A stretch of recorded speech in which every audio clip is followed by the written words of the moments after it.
going on.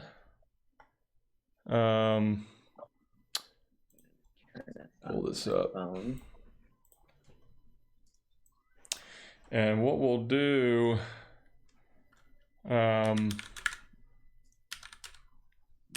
takes a minute. Looks like us.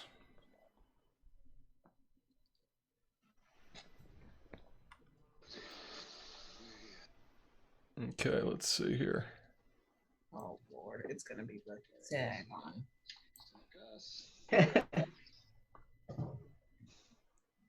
All right, and if if you're on it to check the chat, just make sure the audio is muted. And then it's Fusro, you there, my friend?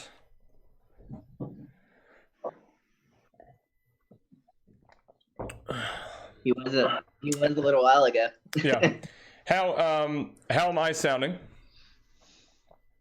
Loud, clear, perfect. Yeah, loud and clear. Okay. Fantasy, go ahead. Say something. Hey there. Can you hear me? Hear me?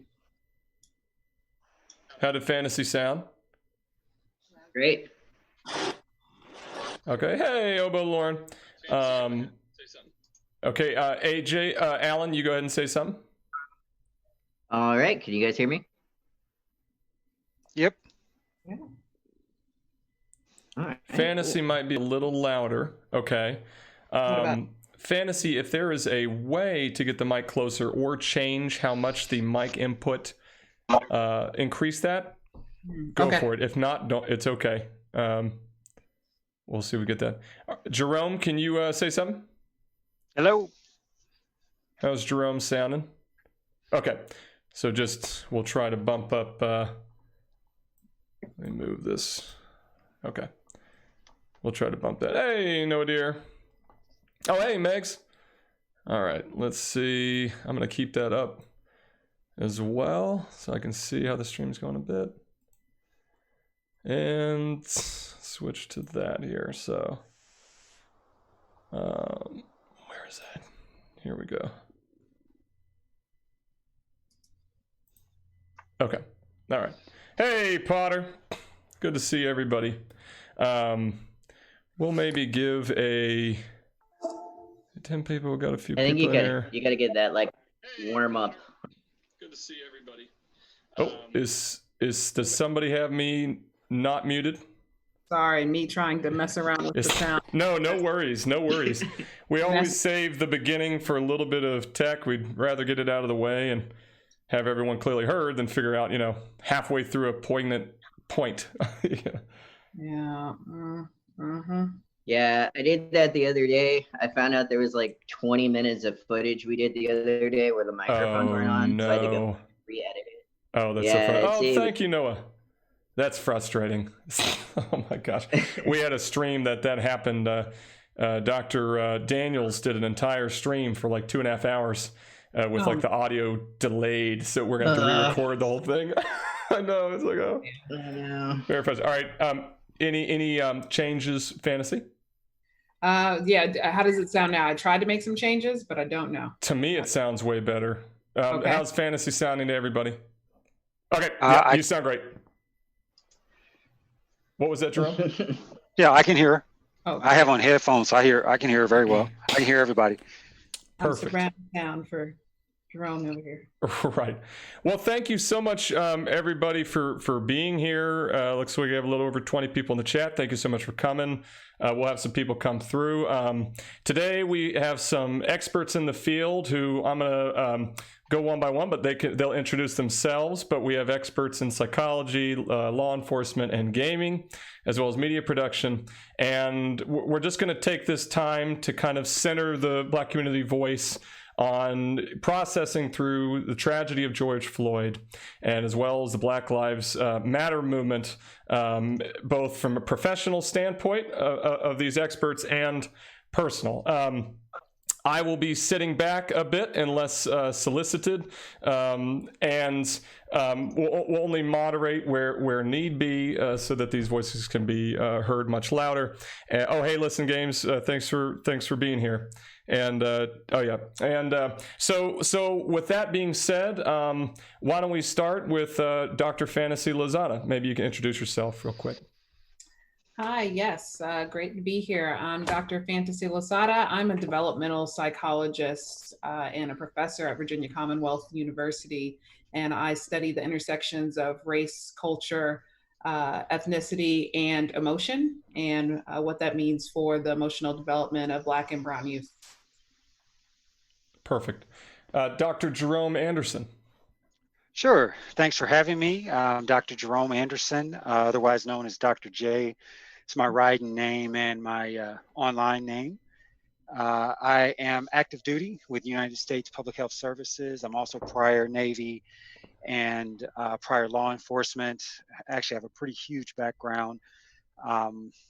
Right now, I run the behavioral health department for Scott Air Force Base, and I'm also a clinical professor where I teach across actually 3 different universities, teaching advanced practice, social work, psychology, clinical, administrative. So I teach quite a bit. So that's a little bit about me. We'll probably delve into more of my background and all that good stuff as we chat. Perfect. Alan. My name is Alan Simmons. I run TPC Digital Productions. We are a digital media makerspace in Charleston, South Carolina. We've been specializing in helping people kind of dig into understanding how to create digital media, whether it be video games, animation, blogging, vlogging, anything that they would want to learn. It was something we started as a group of people that were just kind of working through mental health issues, and we've progressively just gotten bigger over time. And it's something I'm proud that we were able to get together and start doing. Perfect. And if I can ask you guys, a little choppy audio is fine. Okay. I might look into that, but the audio is good, and that's the most important. So there's a number of ways we identify. In what way do you guys identify as geeks, if at all? So I'll jump in real quick. Go ahead. You know, because honestly, I don't identify as geek. I actually identify as an enthusiast of certain genres, and it may have a lot to do with culture and background. And you know, honestly, in my time as I was growing up, geek was a very negative term, and so it was something that you didn't use. And so for me, as I've gotten older and not really care what people think, but at the same time, I just look at myself as an enthusiast of certain genres and that I enjoy. Having said that, the biggest part of my enthusiasm are comics. And so I was sharing earlier today, I think in Discord, you know, I have a reading area where I have my current comic books that I order monthly. And I have a plethora, have a pretty nice collection. And so comic books are really where I can escape, considering what I do for a living. I need an escape.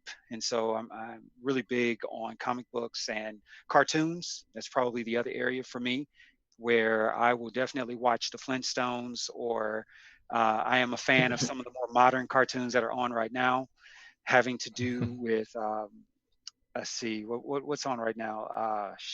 Harley Quinn, the new cartoon with Harley Quinn, and Batman, the animated series, anything Batman animated, I'm probably going to be there. Anything that has to do with any of the big 3. I grew up on the big 3 when it comes to Wonder Woman, Batman, and Superman. So the Justice League and anything that has to do with that, I'm probably going to tune into. We have not missed a Marvel movie. As a matter of fact, my family, my entire family, my 3 kids and my wife and I just finished the entire Marvel Cinematic Universe. Yes. And I'm not talking just the movies. Yes, no. I'm talking the television TV shows too? Even the TV shows. Now, some of them we had to skip because I still have children who I need to be respectful of their eyes. And so there were a few. Agents of S.H.I.E.L.D. was such a slog. there were a few of them that I had to walk away from. So no spoilers for Jessica Jones, but if you have anybody under maybe 16, Jessica Jones, you may want to hold off on maybe just a little bit. That's a fair, very fair But analysis. so that's where my enthusiasms lie. Love I'm it. also avid into fitness and motorcycling, and then I'm a huge family guy. So Oh, nice. not the show, like I'm a family guy. Yeah. Oh, Actual yeah. family. Yeah. Absolutely. Of course. Dr. Lozada, how about you? Yeah. So similarly, I don't know that I have ever specifically referred to myself as a geek, but I think the term most often around me was nerd, and I certainly I'm a nerdy girl and have been. And a lot of that comes from a lot of different fandoms. A Jane of all trades and master of none, probably. Maybe Wonder Woman. I'm a pretty heavy, deep Wonder Woman fan, as well as a really deep Harry Potter fan. Game of Thrones, Song of Ice and Fire. So I will say Song of Ice and Fire because I read the books before I watched the show. And I was that person that I was like, I don't know if I'm going to do the show because the books, you were one of them. That I did that too. It was a phase. And so I'm really big into superheroes, really big into costuming and cosplaying. I just enjoy anything that, as my name is fantasy, I enjoy, fantasy worlds. I enjoy Lord of the Rings, the Hobbit series, and, kind of vacillate between, am I into the books? Am I into the visual, the movies, the visual media of things? I get into comics at some level. So all of these things, I just really enjoy the world of nerddom, and I don't like to tie myself to one. I, like to enjoy all of it. Love it. And I'll say at Geeks Like Us, when because you're right, I mean the language we choose matters, and identity, especially for identity. And I'll say to clarify and give an operational definition that what I should probably be asking is, what are you unapologetically enthusiastic about? We had a conversation, me and Dr. Cannell at one point, of what is it to be a geek, right? Well, looking at all these existing definitions, the negative ones from the 70s, the one that exists now, and sort of found that the tie between them all is unapologetic enthusiasm for some content that's not necessarily mainstream, which suggests that at one point you were probably left out or not understood because of an interest, right? Alan, as far as you, that unapologetic enthusiasm for some not necessarily mainstream interest. I think it's a little bit different only because of the time frame where we actually, kind of grew up in that. As we got into high school and college and stuff, it started to be almost like the social norm. People were bragging about, like, they said, Game of Thrones. Yeah, it was always something that for us, it was like, okay, cool. Yeah, we're going to grow up and we're going to be game designers. We're going to grow up and we're going to do cosplay. Like these are things where, like, we want to get a job so that we can afford to go to comic conventions and meet the celebrities that we grew up watching on TV. I remember the first time I met, like, an actual Power Ranger, I was like a fangirl. I was freaking out. Was it Tommy? Was it Tommy? Yeah, it was Tommy. It was Tommy, at right? Yeah, I thought so. Yeah. Galaxy Con.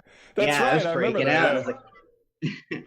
I was like, it was great though. But like for me, it was like, everybody wants to meet, Angelina Jolie and Brad Pitt or whatever. But for me, like meeting him, that was like a check off my bucket list.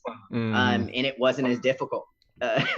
So just in how inviting people are in these environments, even in this creative space with artists, people going, hey, if you're willing to try to make a game, here's what I tried that didn't work.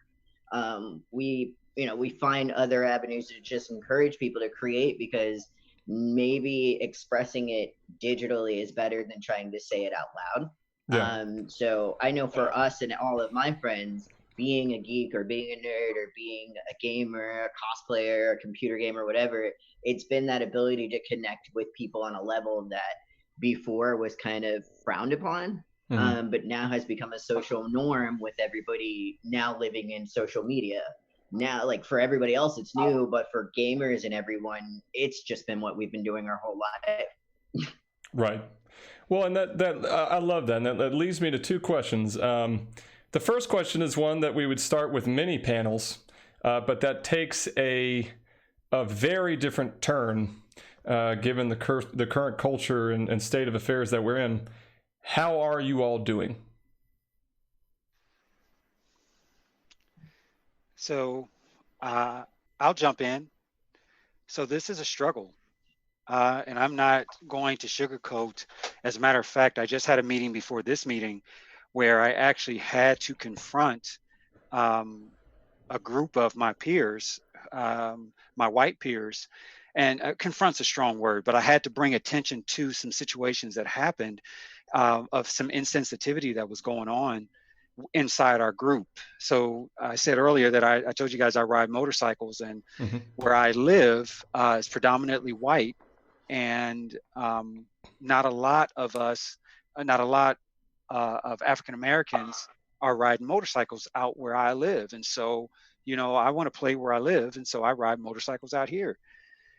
And so, you know, I told you guys I have a small social footprint, so social media footprint, but you know, my wife still has some things, and some folks in our group were insensitive to my wife, and so I had to call attention to that and help folks understand the importance of being sensitive, and that you cannot use your privilege to say what you want to say, when you want to say it, how you want to say it.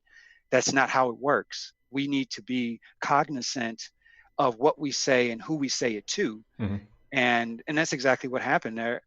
We had a guy in our group who just, you know, my wife was sharing her truth on her social media in her environment, in which he stepped into and put his opinion on, and he was very insensitive with his opinion. And when she tried to walk back from it, he continued, and so she ended up having to block him.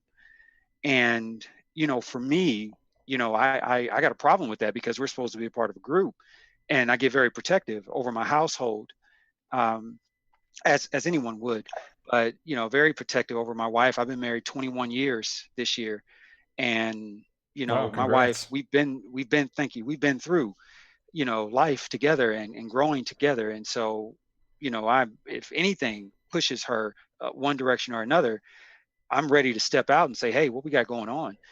And so I had to actually talk to my group today, our executive board, and say, hey, this is what's going on. I need you all to be aware of it. But more importantly, I don't need to hear what you have to say. I need you to hear what I have to say. Yeah. And so, you know, that was a conversation we had. And the second thing that pushed me a little bit over the edge a little bit was my son, who's 18. You guys heard me say earlier that I'm prior law enforcement, and my family, that's what my kids were raised in. I had 10 years in law enforcement before I switched out. And my son, and my mom's a cop, she used to be a cop. My uncle was a cop. We're a military police family. We support our country. We are pro-police, honestly speaking.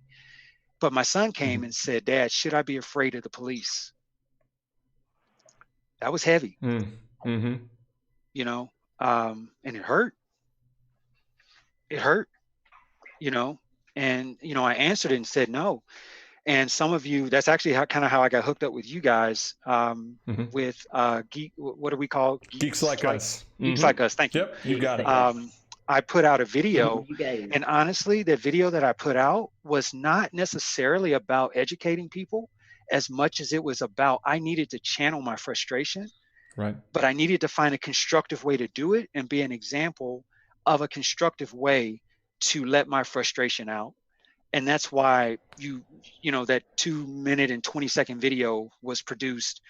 And I realized that, you know, while I'm very quiet on these subjects and I find a different way to use my platform, at some point, you know, I will need my voice to carry, and I would need my voice to be out there.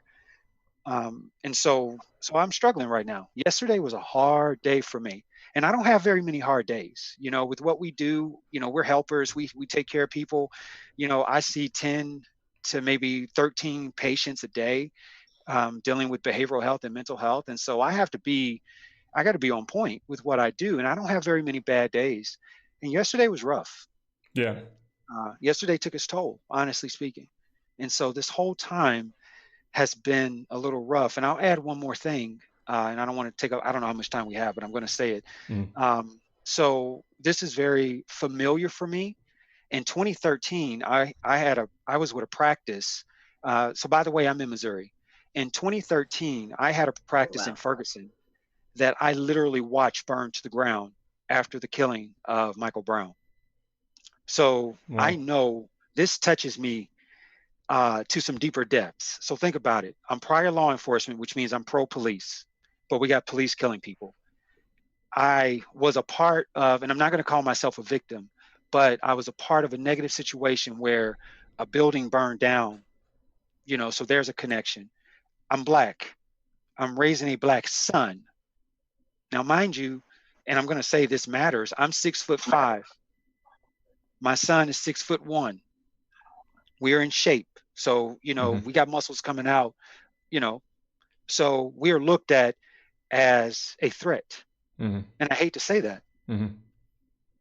So this hits home in a lot of ways.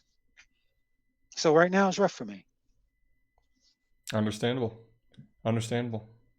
Would you guys relate to that? I could say that, like, just in general, it kind of sucks. And I've had to even talk with my best friend, Casey, Ryan's other brother, about this. We talked about it earlier today.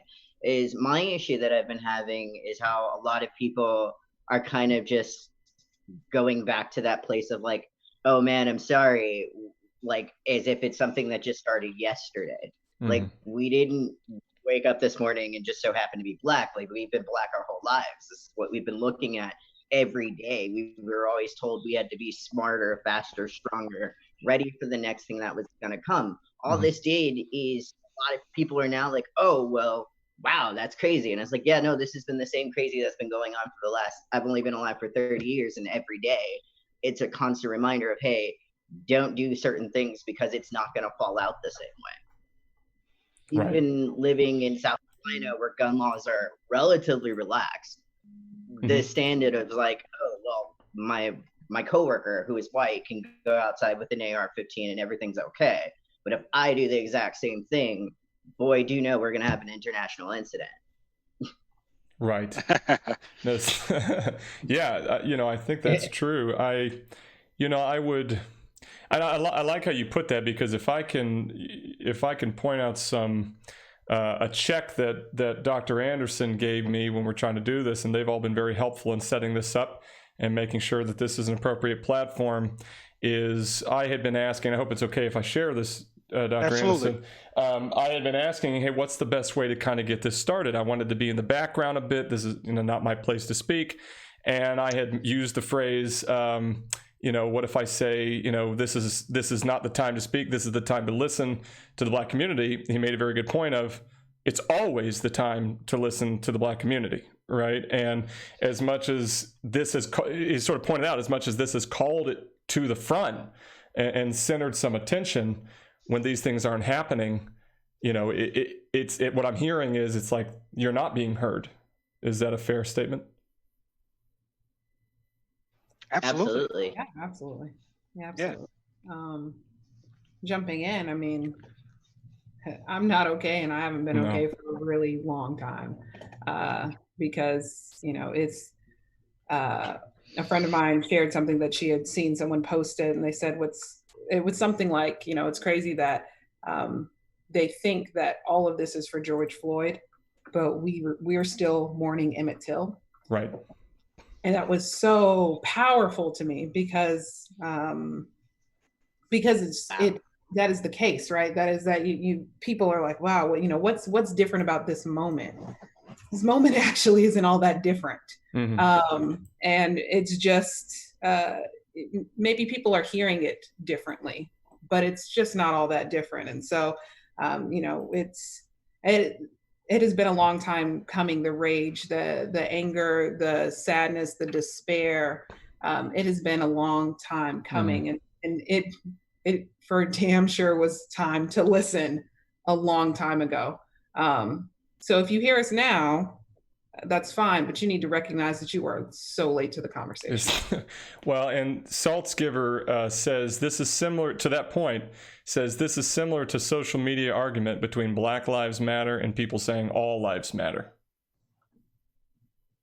And see, here's the funny thing I think about that, and where I'm now having to kind of had this uncomfortable conversation, not only with friends I've had for a really long time, or coworkers, or even my new management and stuff like that, is like, essentially, like, before there was some way of ignoring and maybe being able to brush it under the rug, or, you know, say, don't worry, tomorrow it will be better. Unfortunately, because of how we've become accustomed to social media, that hatred, that ugliness, that thing that we were all able to hide from our children, our grandparents, or whoever, and just kind of grin and bear it, it is now in the forefront.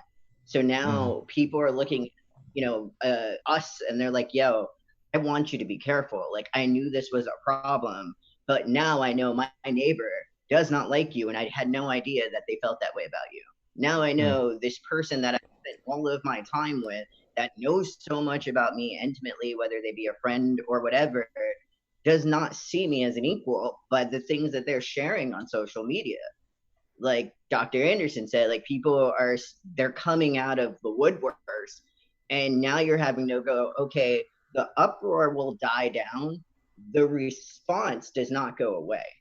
What we are now able to see, and what we are now having to deal with on the forefront, is you thought we were looking over our shoulder before this. Now we're constantly look over our shoulder, because everyone showed their cards. Everyone's cards are on the table. No, that's, and you don't go back. Yeah. That's an excellent point. And I think of all of your situation, you are all parents. All three of you are parents. And it seems to me that not only are you having to look over your shoulder, you're having to look over the shoulder of your children. And Dr. Lozada had written an article a while ago, maybe a month or two ago, for Medium, talking about being, I hope it's okay if I share this fantasy, talking about how difficult it can be to be a Black mother, where you're trying to just engage with your child, yet at the same time living in an incredibly threatening, oppressive environment that, you know, it's hard to even focus. I don't want to speak for you. I wonder if you guys, because I want to get into your professional opinion on things, but you're people before you're professionals, and you're all family people, right? As parents, how has this been hitting you? How has this been affecting you? So I'll jump out there. I think I might be the oldest one right now in this panel, and have the older kids. And what I'm experiencing, you know, I have an 18-year-old who is going to college. And I mentioned this to the group I was telling you guys I talked to, and I said, you know, you guys will not have to experience trying to decide where to send your child to college based on how quickly can you get to them to provide them protection. Ugh. White population does not have to think about that. The majority population don't think, hey, they think, hey, my kid's going to college, and wherever they want to go, let them go. As a Black man with a Black son who is becoming a man, I bought my son a car, had the windows tinted, so that when he's riding with his white girlfriend, the police can't just look in the car and assume they're going to pull him over and see him. I bought him that car, tinted those windows, because I know he's going to leave my house and he's going to go to college, and he'll be driving around at, say, 9 o'clock at night, maybe leaving work, and perhaps get pulled over for being Black. I have to think about that. I have a daughter who has a 4.7 GPA. That's a Harvard child. That's a Princeton child. That's whatever college she wants to go to on this planet child. And I have to think about, how close can I have her?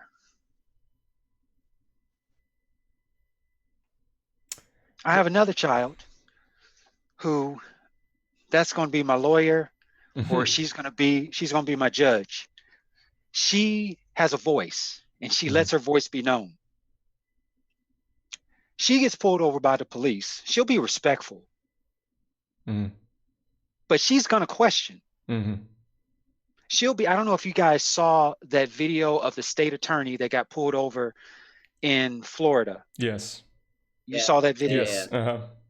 That's my daughter. Right. That's my daughter. Mhm. That's my daughter who will look up and say, and she, the state attorney politely questioned, why did you even pull me over? That officer was using his privilege as an officer, Mhm. I think also using his privilege with race, Mhm. and saying, oh, the first thing he says is, we run everybody. We just run tags, and we're just pulling people over. And then he went on to say, well, you're tint. Then he went on to say something else. He did not have a valid reason to pull her over. And now I'm law enforcement, so I know what he's saying was trash, because he said, oh, we run your tags and nothing came back. That lady is the state attorney, Mhm. Mhm. which means she had to be a resident of that state. What do you mean her tags didn't come back?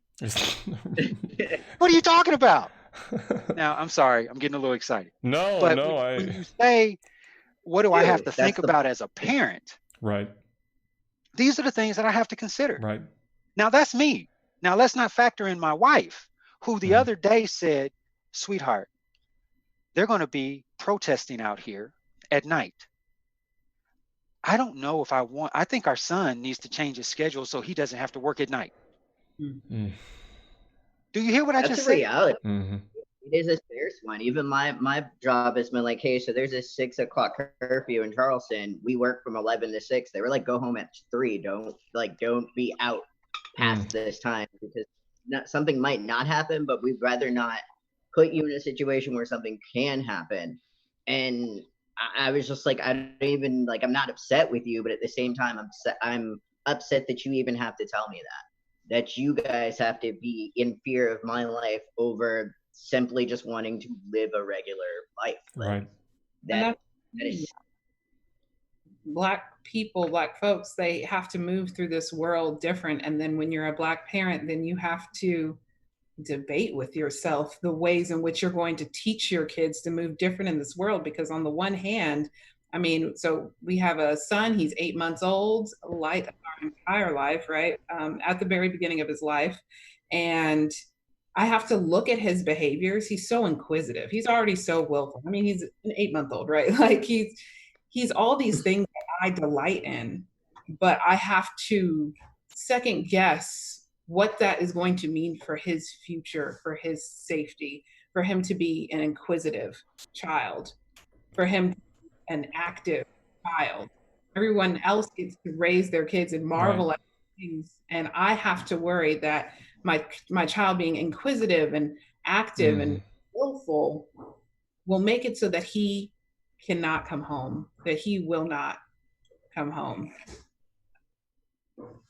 That's horrifying. Disgusting thought. It's a disgusting thought. At the same time, I'm all about, you know, the change that needs to happen in this country.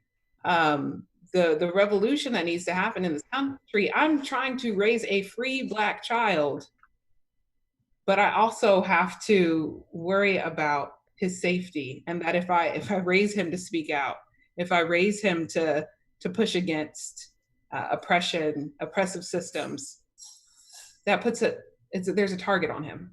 Right. Right.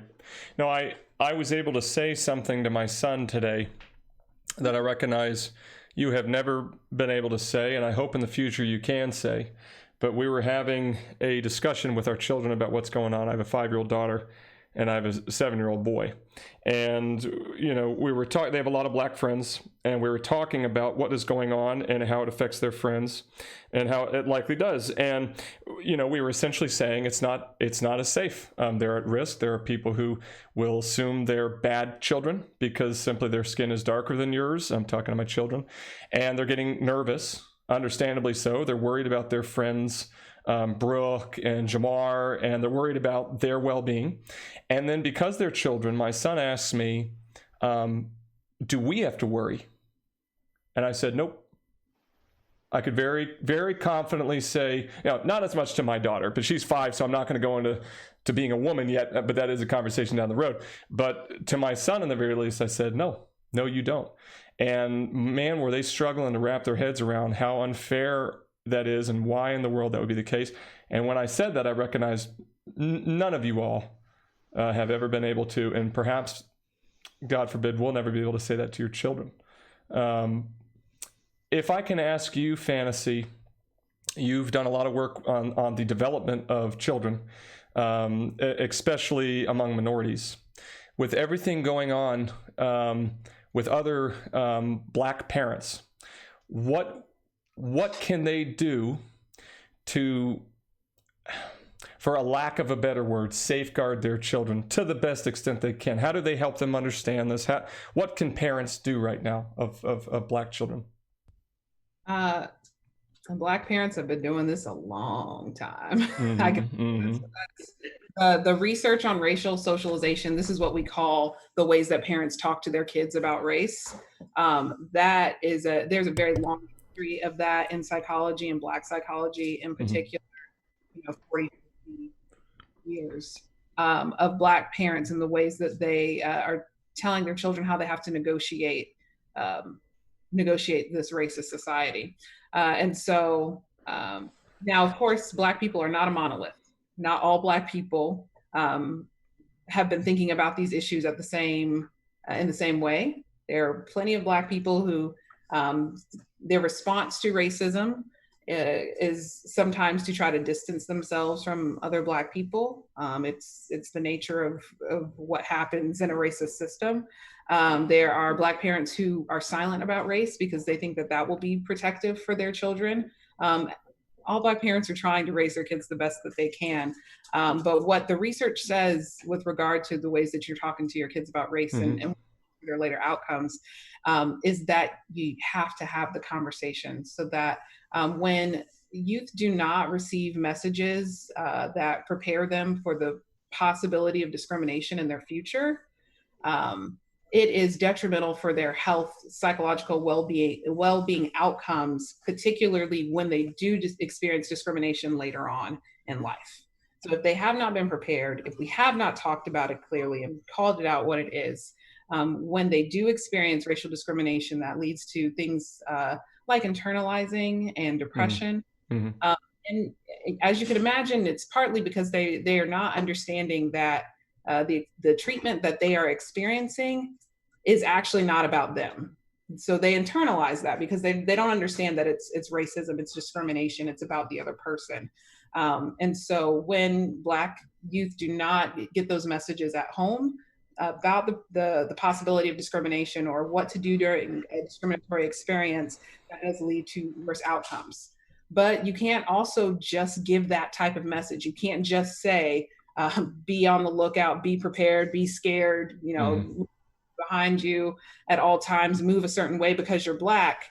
You also have to pair that with messages about being proud, about being Black, about being an African American. They have to, see positive images of Black people in various types of professions. You have to have a balanced conversation about race. It cannot all just be the color of your skin of this country. That a balanced approach is what leads to more positive outcomes so that even then, in the face of racial discrimination, there is some resilience for one's mental health. So kind of striking the balance between being real about at-risk, kind of risk factors, at the same time making sure you are fostering those protective factors that include empowerment and pride in their racial and ethnic identity. Exactly. Okay. AJ, I'm curious, did any of you two have actually, out of curiosity, obviously your family members, and of course, Dr. Jerome, you are a father and a psychotherapist.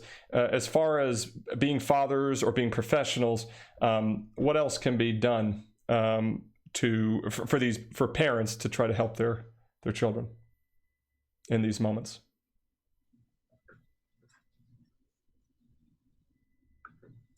I think you always try to instill that idea that, like, don't be afraid, try not to let it change your day-to-day activity. Don't let it weigh you down as much as people want you to, because then they win. Okay. If you stop letting, stop being that bright light that you were before, then they won.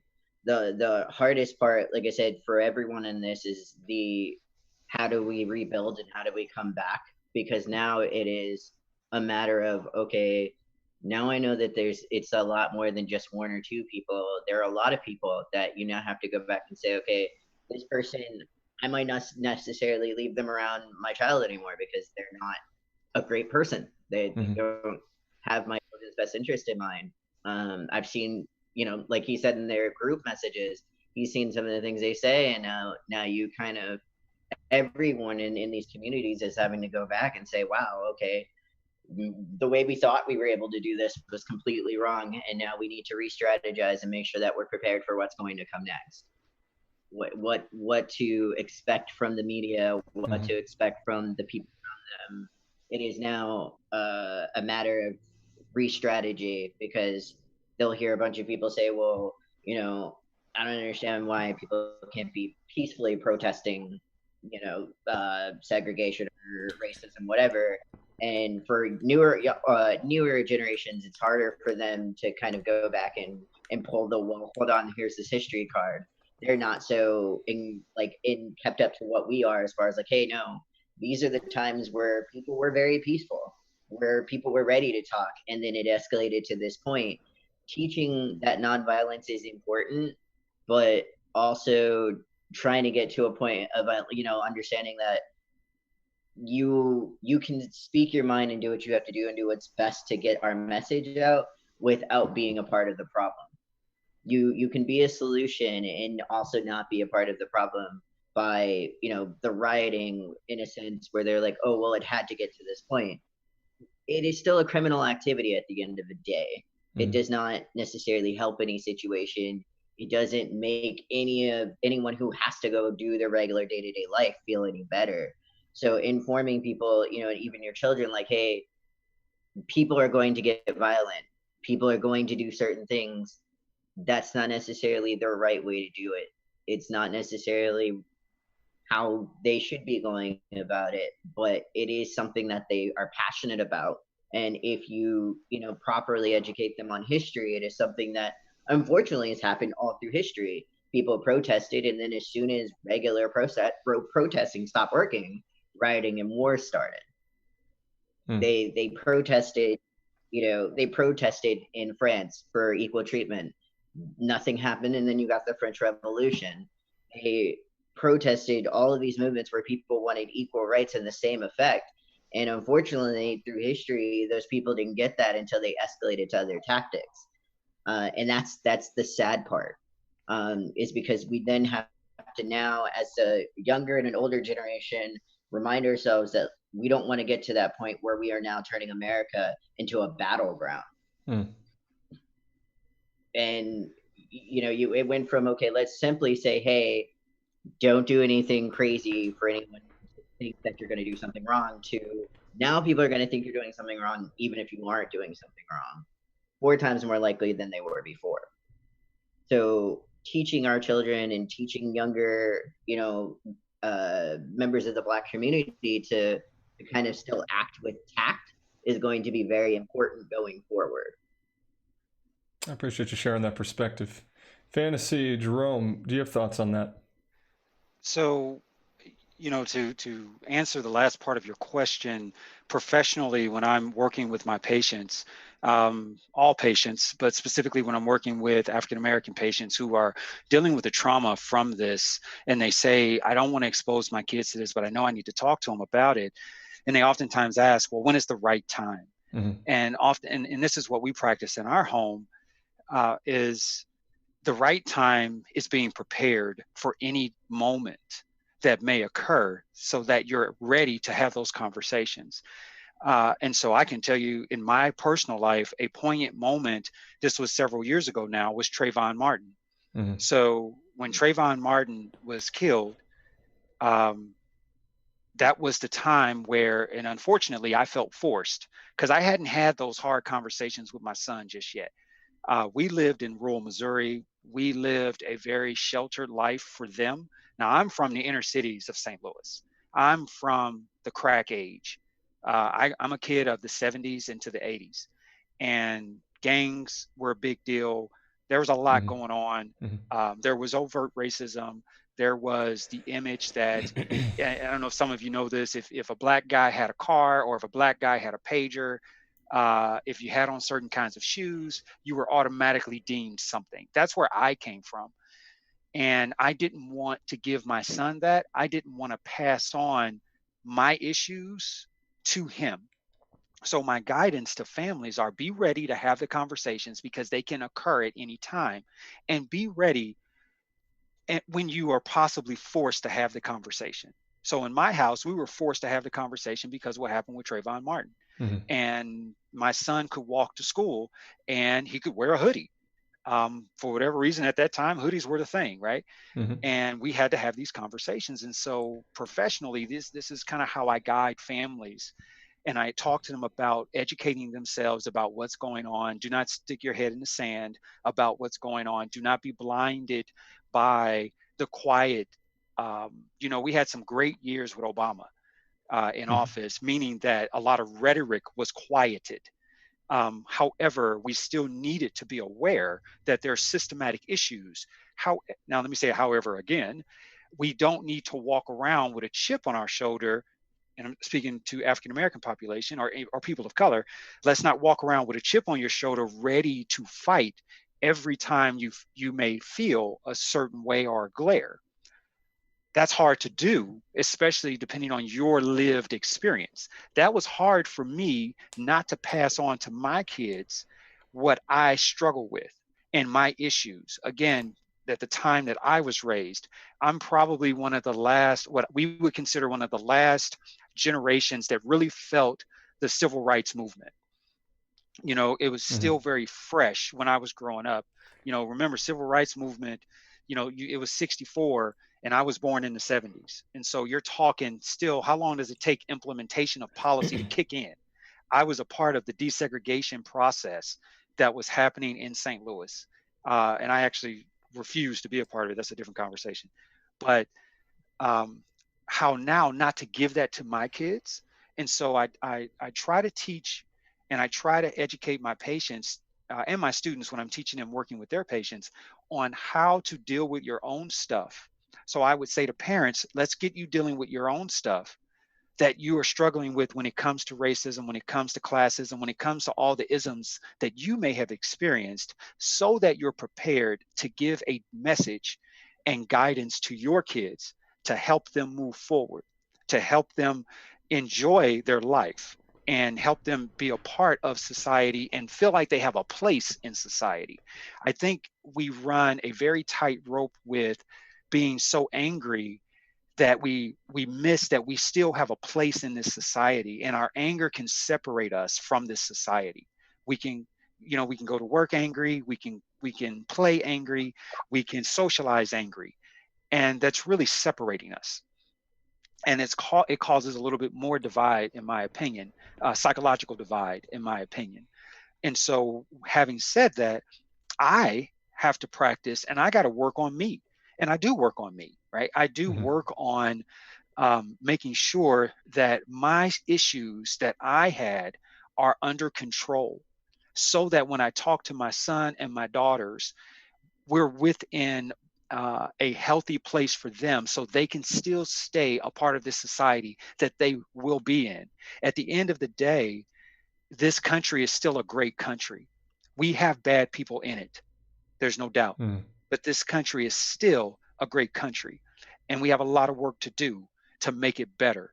I need my kids and I need other people's kids to feel a part of this, so that, going to your point now, Alan, about when I go out and protest, I make good choices. When I go out and I peacefully say what I need to say, I make quality choices in saying it. And I have a saying: do you want attention or do you want results?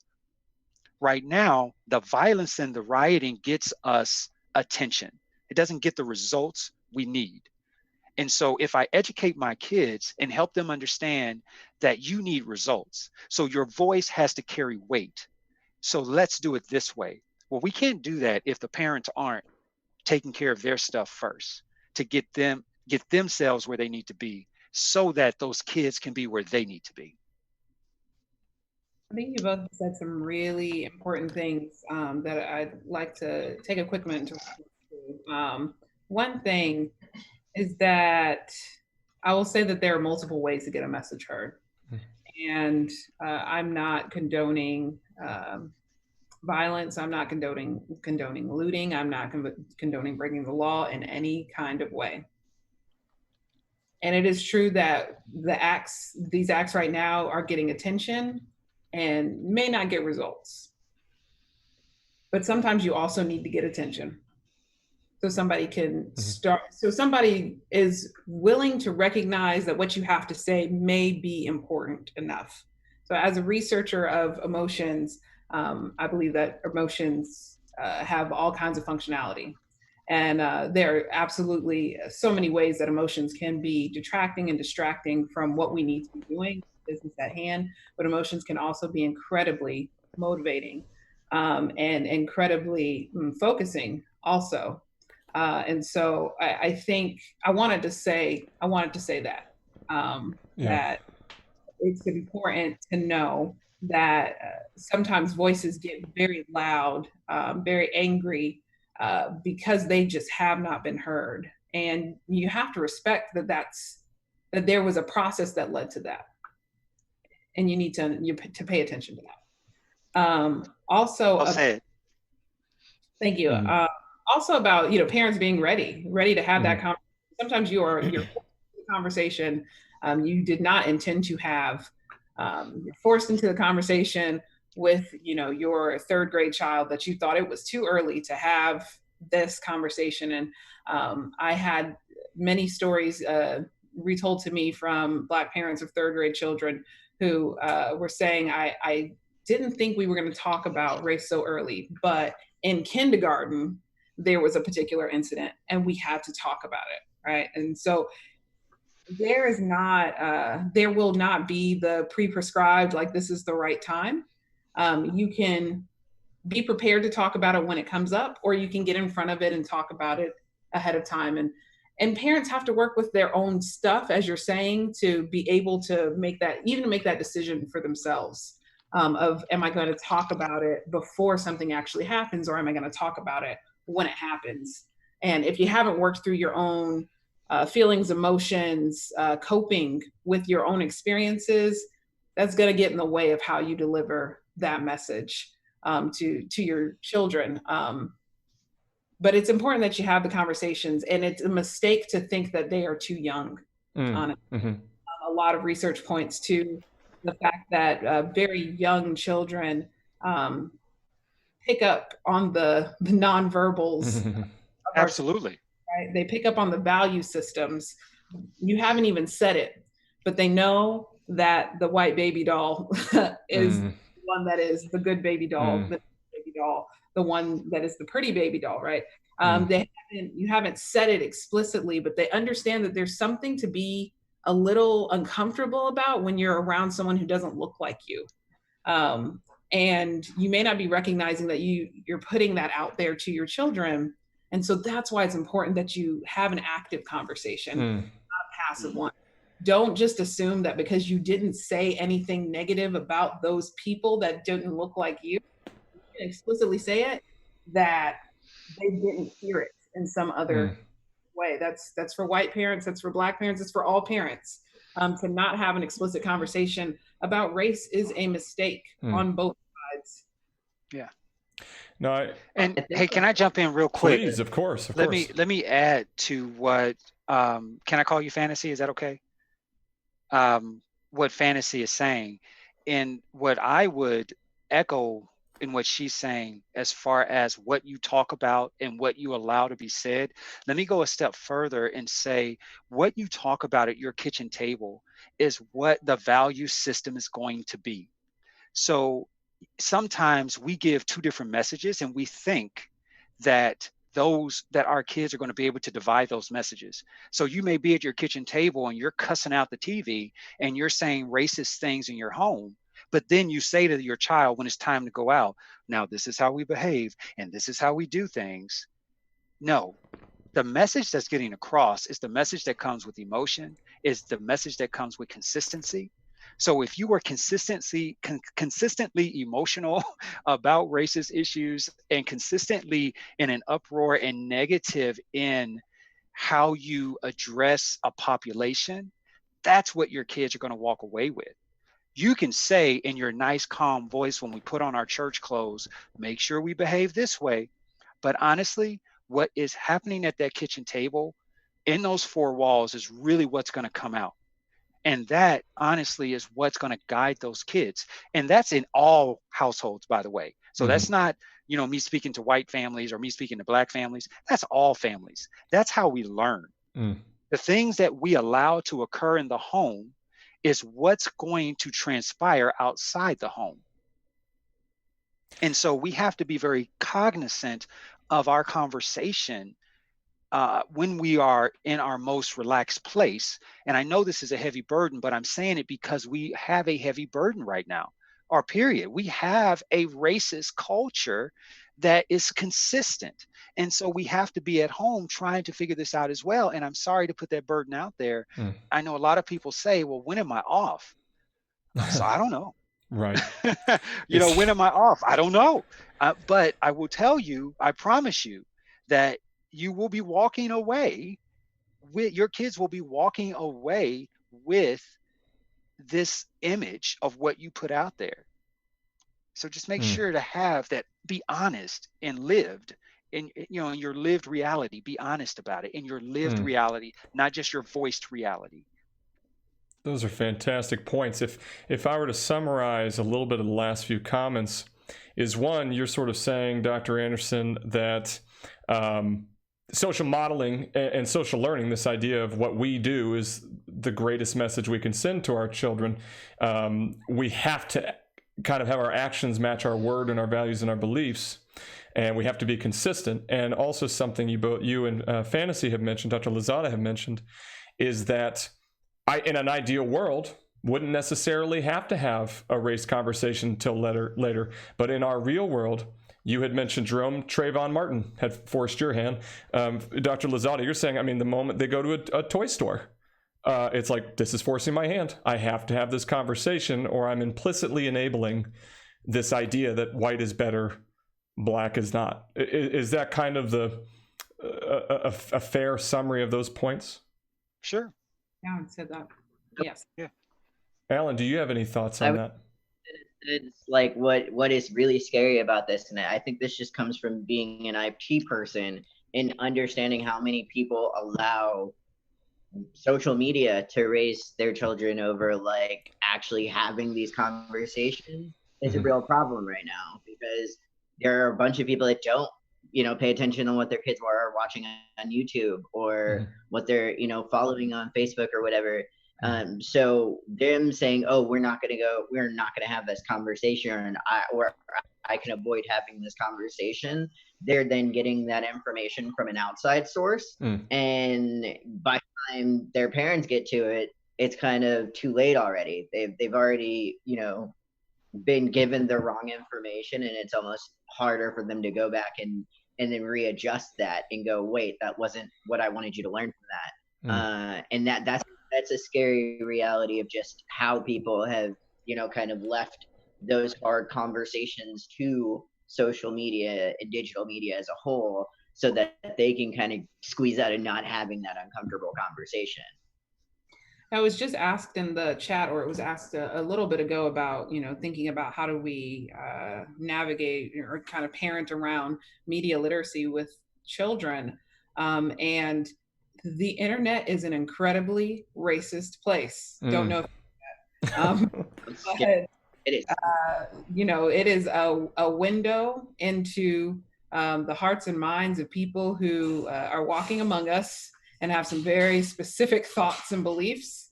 And kids are coming across this content in ways that they don't understand, in ways that they didn't expect, in ways, honestly, that parents also don't understand. There's some research that points to cloaked and veiled sites by hate groups. For instance, a kid goes to do a report about Dr. Martin Luther King Jr. They type it into the search. If they're not really clear what they're supposed to look for with regard to credible sources, they end up on a cloaked hate site that has a lot of misinformation about Dr. Martin Luther King Jr., about the civil rights movement, about Black people in general. And if you don't talk to your kids about thinking about credible sources or where they spend their time, internet or the things that they click on.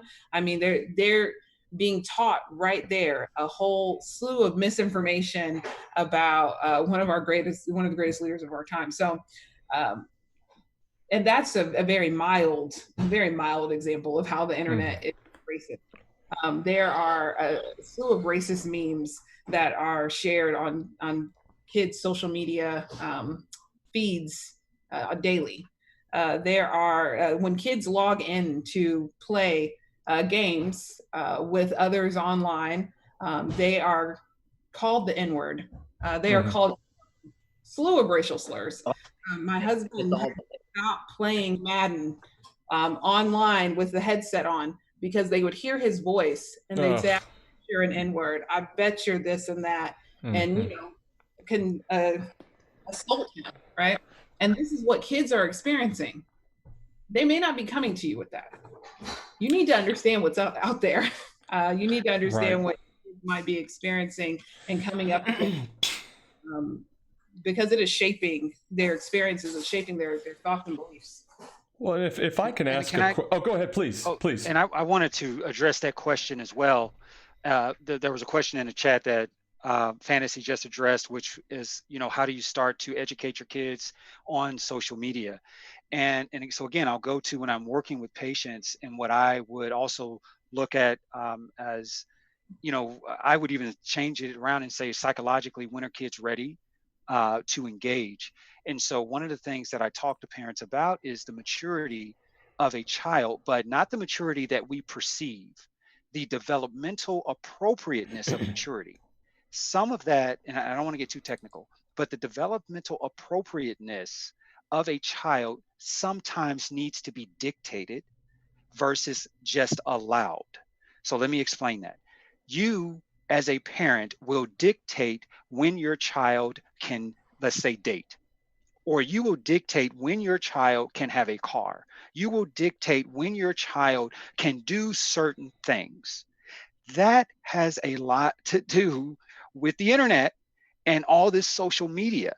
That it is okay to dictate when it's ready, or when they are ready to be involved in all of this internet and that's going on out there. So let me go a step further. Think about what a kid is doing. Let's just say 13. So now let's say at 13, what is a kid doing? What does that kid have access to? They have access to time. A 13-year-old, and forgive me for saying it this way, is what are they good for, right? They're eating you out of house and home. They're going through puberty. They're living off of you and just causing you headaches, right? That's what a 13-year-old is doing. Now let me give them social media.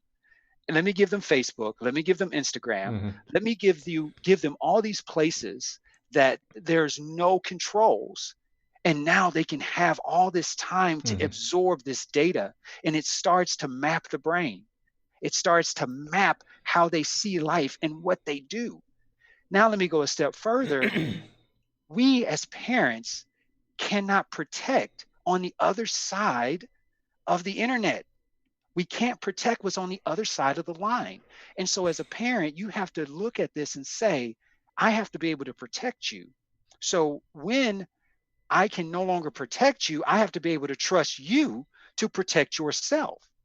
At 13, you are not thinking about protecting yourself. You're not probably capable of truly protecting yourself developmentally. So I talk to parents about, hey, let's slow down. And let's look at where your child is and equate this to other things that you would give them. Honestly speaking, and people may disagree with me, but allowing your child to have Facebook, Instagram, whatever at the wrong age is tantamount to putting them behind the wheel of the car at the wrong age. Think about that. No, I think it's a very fair point. I'm going to ask a question relative to what you're talking about, but please sidestep it if you feel like it's not on point.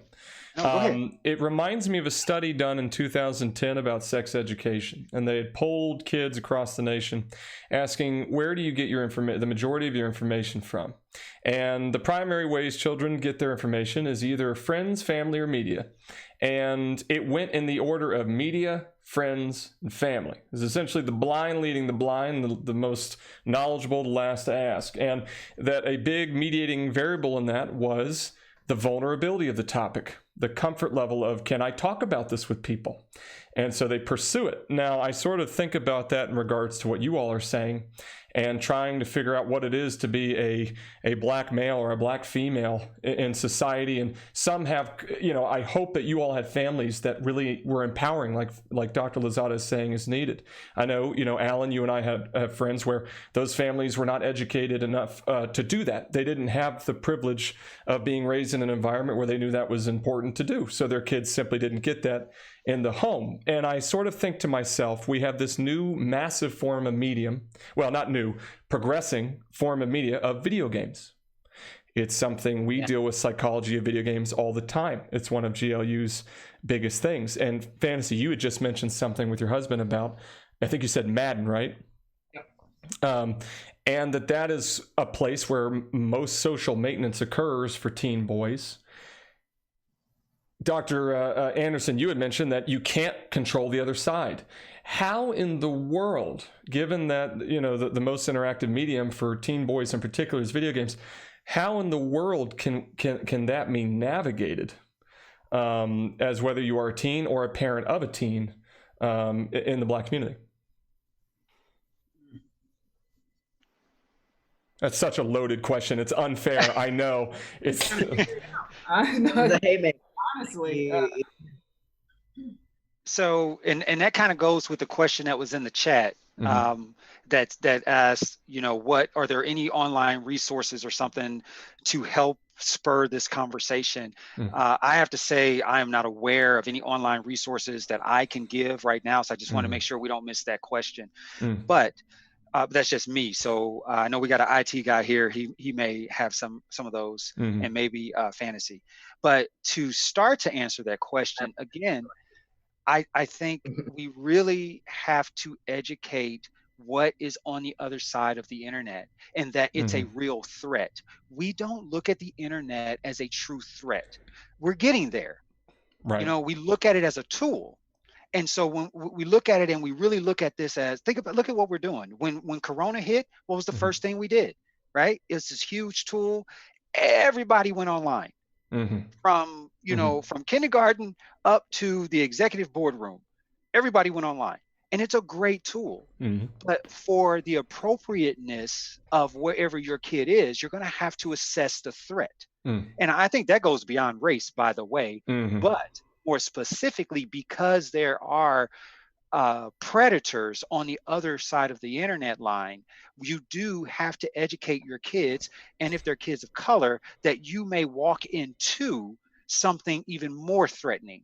So not only do we have predators that are out there, but now we may have some issues where you are being very green and playing Madden and chatting and discussing things, but then somebody comes with a racial bomb. And you're like, oh my gosh, you're caught off guard, right? And so we have to really assess the threat and really talk to our kids about the threats that the internet can be as well, and that it can cause damage. Don't look at the internet as if it can cause damage. And it's a real threat. Oh, go ahead. I was just gonna, add to that there is real damage that we're literally seeing that in the research. We can see the ways that, if you compare the kids reporting the discrimination that they experience face-to-face and the discrimination that they experience both sort of person to person, but also vicariously, like seeing the racist content, seeing other people being targeted by racism, that has long-term implications for trajectories of depression, for anxiety, for psychological well-being. It is its own predictor of those trajectories when you even consider what's happening face to face. So it's a threat in its own right. There's a comment in the chat I want to mention that's right in line with what you guys are saying. I'm sorry, Alan, then I want to hear your opinion.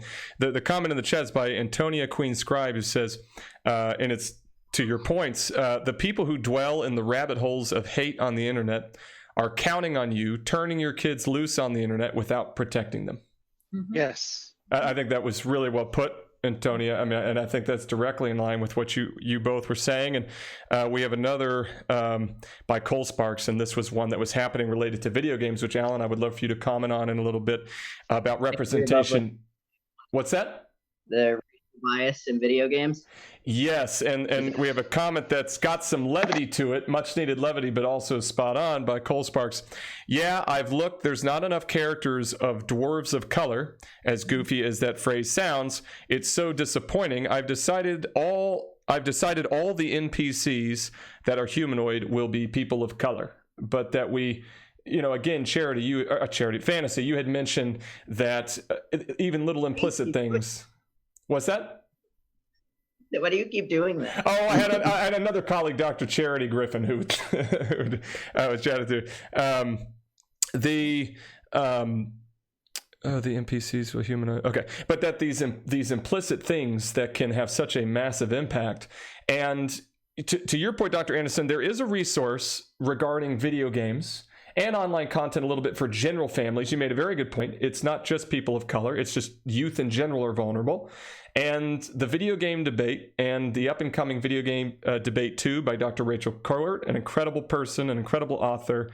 I believe she may be even in the chat, is a good one. However, as Fantasy pointed out, Dr. Lozada pointed out, that bit of research doesn't really account for race or ethnicity nearly as much as it should, so we're not able to provide the additional information, which I can only imagine how frustrating. It's frustrating in general. I can only imagine how frustrating it is as professionals as you are and parents of color.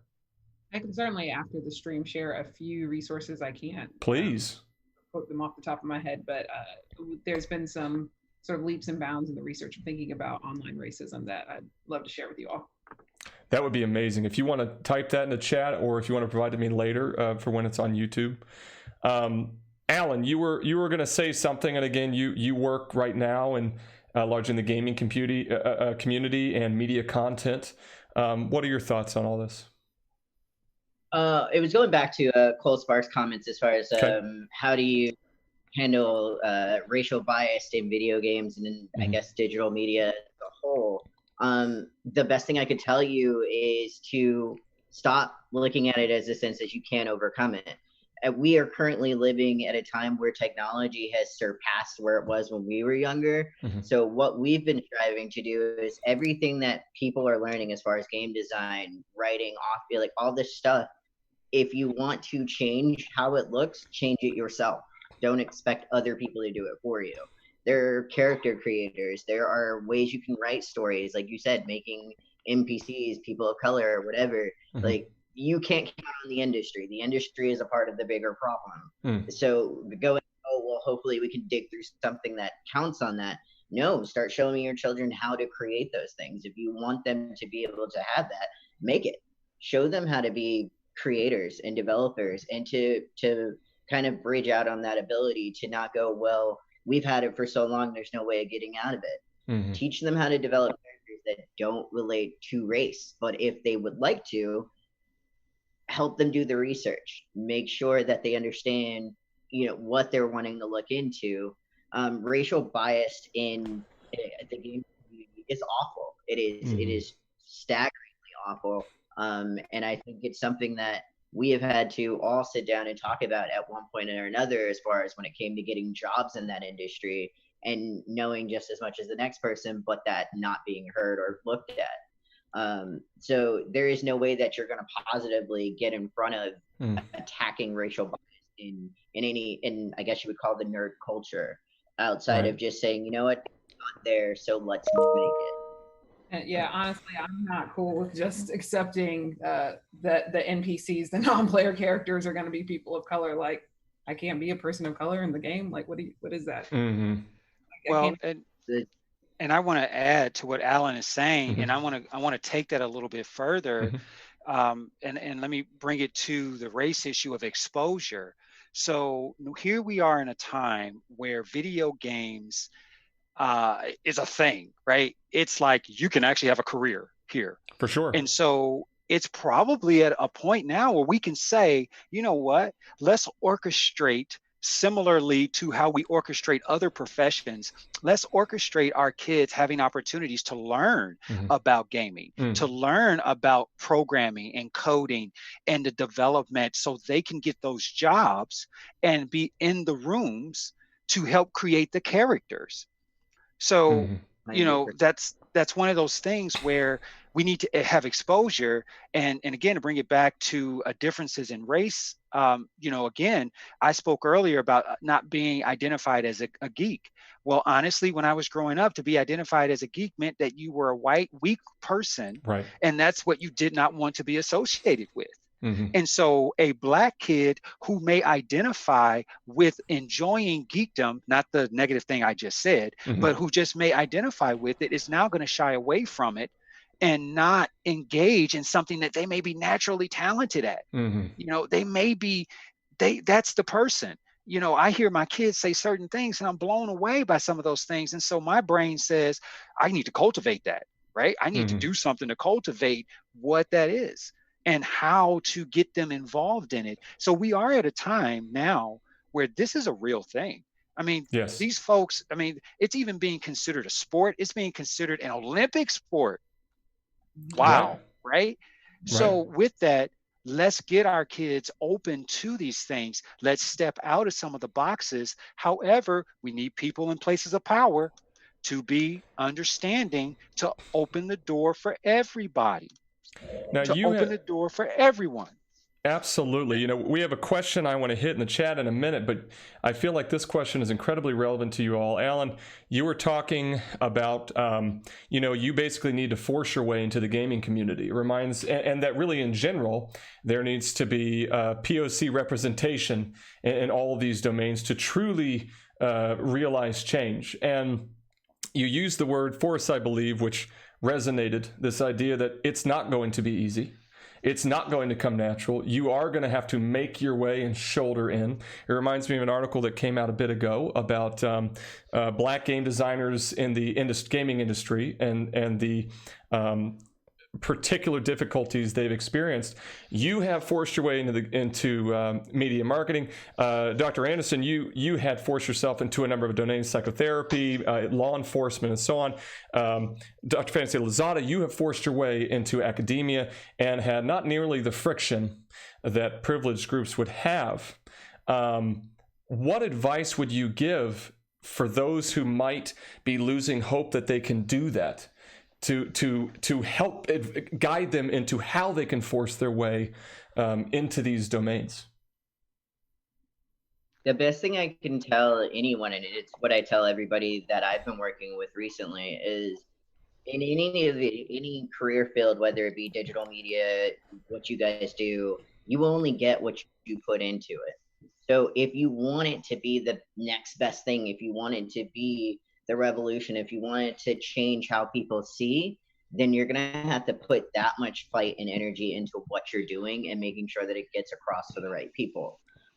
Creating a makerspace in itself where people are like, whoa, well, you're just going to, you know, you're going to have all that information available. What are you going to charge for it? I'm like, I don't want the money. I want people to learn and grow. This isn't about getting rich. This is about people being able to express their ideals, to be able to show a story or an idea that they put together. Tackling the media market and getting rid of racial bias and that is something that will not happen in this probably millennium, sadly. It is only going to be a matter of, you know what, I didn't see it, so I created it. I didn't see an opening, so I made that opening. And all we can continue to do is keep making those openings for our children and for the future, the same way everybody else did for us. Other people paved the way for us to go to medical school. Other people paved the way for us to become policemen and you know, part of the community. If we want to change that for the future, instead of continuing to say, well, it's not there for us, the only thing we can do is make it. We need to put our foot open our, just put our foundation in and just keep going. Beautiful. Dr. Lozada Anderson. So I would add to that, again, exposure, exposure, exposure. I would say to parents, I would say to teachers, cultivate those kids' natural tendencies so that they have a passion to then look for what Alan is saying. What Alan is speaking, in my opinion, Alan, what I hear him speaking on is a passion that someone has. But how do we get passion? It's cultivated. It's seen, and then you touch it. You help someone continue to go after it, right? You help them chart a plan so that they can achieve what it is that they are good at or what they're talented in. And so if we don't speak up about some of these, what I would call maybe fringe careers or fringe environments like the geek world, then you're going to have a lot of the same. Right? We have to look at these kids and we have to make it okay for them to be a part of this. And it goes to the bigger conversation of all of us, Black community, Latino communities, all people of color feeling comfortable in every genre that's out there and feeling okay to participate. But we got to make it part of an okay place to be. Let me jump one more thing. There was a question that I wanted to go back to that talked about, again, the responsibility that parents, or it was more of a comment, but the responsibility that parents should have when it comes to the content on the other end of the internet, including gaming, including those things where they say, well, I'm not seeing the diversity. I really want to say that as guardians, so I'm not just speaking to parents, guardians who have these kids who are into gaming, you have to do your research as a responsible guardian to find all the different opportunities and diversities that can be in these genres. So I'll give you an example. I collect comic books, and I knew I had kids that are of the comic book reading age. I made sure that I looked out at how my kids were made, and I also researched comic books for them, not just for me, right? I like certain things. I made sure to research it for them, but I also researched for appropriateness and something that they can identify with. We as guardians, parents, people who have control over little people, we need to look at how they're made and then find those opportunities for them. So on my comic book shelf, there are little Black girls, because I have Black daughters. There are little Black girls. There are women and girls of color kicking butt on the covers of their comic books. There are Black scientist comics that I have for my son to see. I even found a few comics that my wife, if she looked on the comic book shelf, she would be able to identify with. And of course, I find comics that I identify with. I'm just using comics as an example. We should do the same thing with our video games. Go out with your kids and look through those games and do some research on those games to see what the representation will be. Now, at first, you may be a little disheartened, right? Some of the top games may not have it, but you got to dig. That's our responsibility as guardians. We have a responsibility to expose our kids, to protect our kids, right, and to make sure we introduce the appropriate information so that we can cultivate whatever we want them to get involved into down the road. And I mean, that I would echo that goes for teachers too. I think I saw in the chat some people said that they were teachers. Yes, that we're looking at you too as a guardian. What good point. Absolutely. Guardians of the Galaxy. It is your duty and your responsibility as a teacher, not just have one type of representation in your classroom with regard to the books, the literature, the games, whatever it is that you use as your teaching tool. It is your responsibility as an educator to make sure that it represents the students that are in your classroom, but also represents the diverse perspectives and lived experiences of other people who might not be in the classroom. You might be a teacher of all white children. It is still your responsibility to show representation of scientists, of mathematicians, of people of all various backgrounds and careers as people of color, as people of different nationalities, ethnicities, races. It's your responsibility, because what's happening in this country right now, I mean, there's people are being taught things at home, but we know how much time kids spend at school. COVID has really affected education in a meaningful way, and we have to think about how schools are moving forward now, but they don't just learn it at home, they also learn it at school. No, I think those are amazing points. And I want to let the viewers know that we will provide a list of resources for you all. We mentioned a few. I'll make sure to go back and accumulate them for everybody, including media resources. I know Dr. Anderson was referring to comics, things like Black Panther, Luke Cage, Moon Girl. I'm sure he's got a massive list, and we'll provide these for people, so you, of course, have easy access. Absolutely. To these options. Jerome, if you could help me with that later, that'd be fantastic. Sure can. I'm a big comic guy myself, so I really appreciate that. We had a question that was asked a while ago. I'm actually going to repost it in chat since time has gone on. So this is from the Dr. B. Given recent survey data from EA, Electronic Arts, it's a gaming studio, says that only 1 in 7 people believe there's enough diversity in video game representation. Any thoughts on how to convince AAA studios, basically medium to large distributors, for people who don't know, that there is both a human gain and business gain to portraying characters with more diversity than cis white males, heterosexual white males? Absolutely. Stop waiting for them. I'm not waiting for them anymore. We've been waiting for them. It's not going to happen. We're not doing that anymore. Stop waiting for people to give you what you want. You want your children to see this diversity. Start creating it. Stop thinking, oh, well, we need to convince them to do it. No, go online. There are people who are publishing books and going to Amazon and making the children's books they want with diversity. And for people like you guys did with AspieCon, you know, it's a matter of, if it's not there and you want it so bad, make it.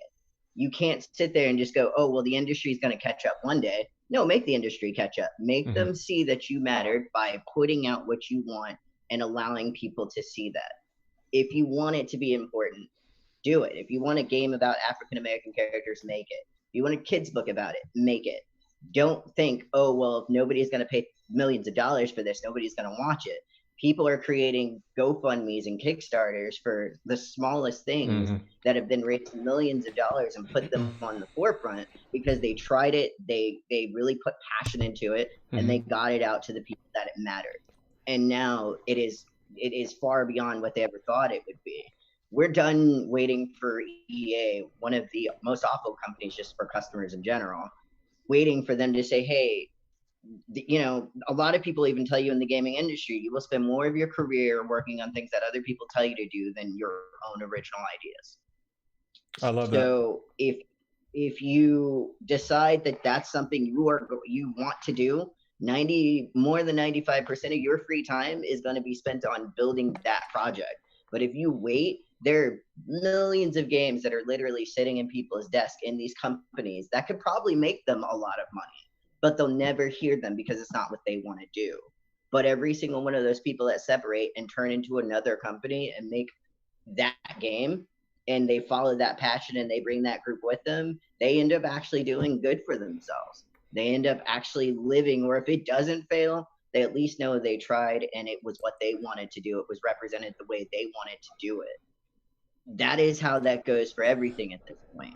So kind of, if I'm, go ahead. No, so kind of what I'm hearing is number one, and you all have touched on this, and you all represent this, to fuel your own passion to push yourself forward. You all have done that in your own ways. That's largely what's pushed you forward. That's, as GLU, that's a big part of, in our mind, what being as a geek is. You made some good points that doesn't have to be the world, but you all represent that very much, and I commend you for it. I admire the hell out of it. And then the other thing you're saying is you just you can't just sit back and wait for some other system to do it. You have to force your way into that system and actualize it. Is that kind of what you were getting at, Alan? Yeah, it's very cliche to say dreams into reality, but yeah, I feel like that's the way we have always been raised, or at least in my family, we've always been told if something was not available, then to go after it. And if that is what we truly wanted, then they'll let nothing get in our way. So a table of people were going to tell me that I couldn't do what I wanted to do. Let me jump in here Please. too, because just as hungry are some of the people like Alan himself and others like him are talking about to create content, we are hungry for the content. So let me be very clear. I go out and I look for independent comics. I look for minority generated comics, and I put my money where my mouth is. I send money to Patreon, to Kickstarter, to some of these other places of people of color to support them, to put the book on my shelf so somebody else walking by can consume that. So there are people out there who want it. So I know it can be discouraging when you feel like you're alone, but I promise you, you're not the only one out there who's hungry for the content. There are people out there who are hungry for it, will pay for it as well, and will help support. I have countless Kickstarters and Patreon that I've supported for people to get their stuff off the ground, because I want the content. I have books right now. My daughter's reading one of them. My other daughter is reading one. My son's reading one. I haven't even read them yet. And I got them for me. But because people want this content, there are people out there that will support. But you got to follow your passion. You got to chase that passion down. You got to have a plan of action. Let the passion fuel that plan and go after it. And I'm agreeing with Alan. You can't accept no. You can't sit back. If this is what you want, by the way, let me clarify that. If that's what you want, Right. you can't wait. None of us on this panel have waited for anyone to give us anything. And I'm not saying we are the standard bearers, but I'm just saying we've all forged in our environments. We have forged ahead in our environments. Look at us right now with what we've been involved in. How many people would say, yep, yeah, somebody gave you that opportunity? No, I had to chase my opportunities down. I'm not Dr. Anderson on accident. And again, I'm not trying to boast. I'm just saying I had to chase my passion down. And I'm sure the other two on this panel would feel the same way. And I'm still chasing my passion. I agree. I wanted to jump in so hard when you're talking the support. You have to support this stuff when it comes out. So I think somebody said something about, the backlash of when, there are some mainstream games that come out and there are diverse characters. Yeah. Yes, we know that happens every single time. Man, I was so excited when like Into the Spider-Verse came out, and I was like, oh my God, finally, Miles Morales. And I still didn't get him, as a movie, right? I said I had him as an animated movie, right? I'm like, can you please stop giving me Peter Parker? My God, there's a Black Tino, like literally Spider-Man. I am Black and Puerto Rican, to disclose that. And I was like, there is literally a character that is me in the comic book world that I can't seem to get a movie from.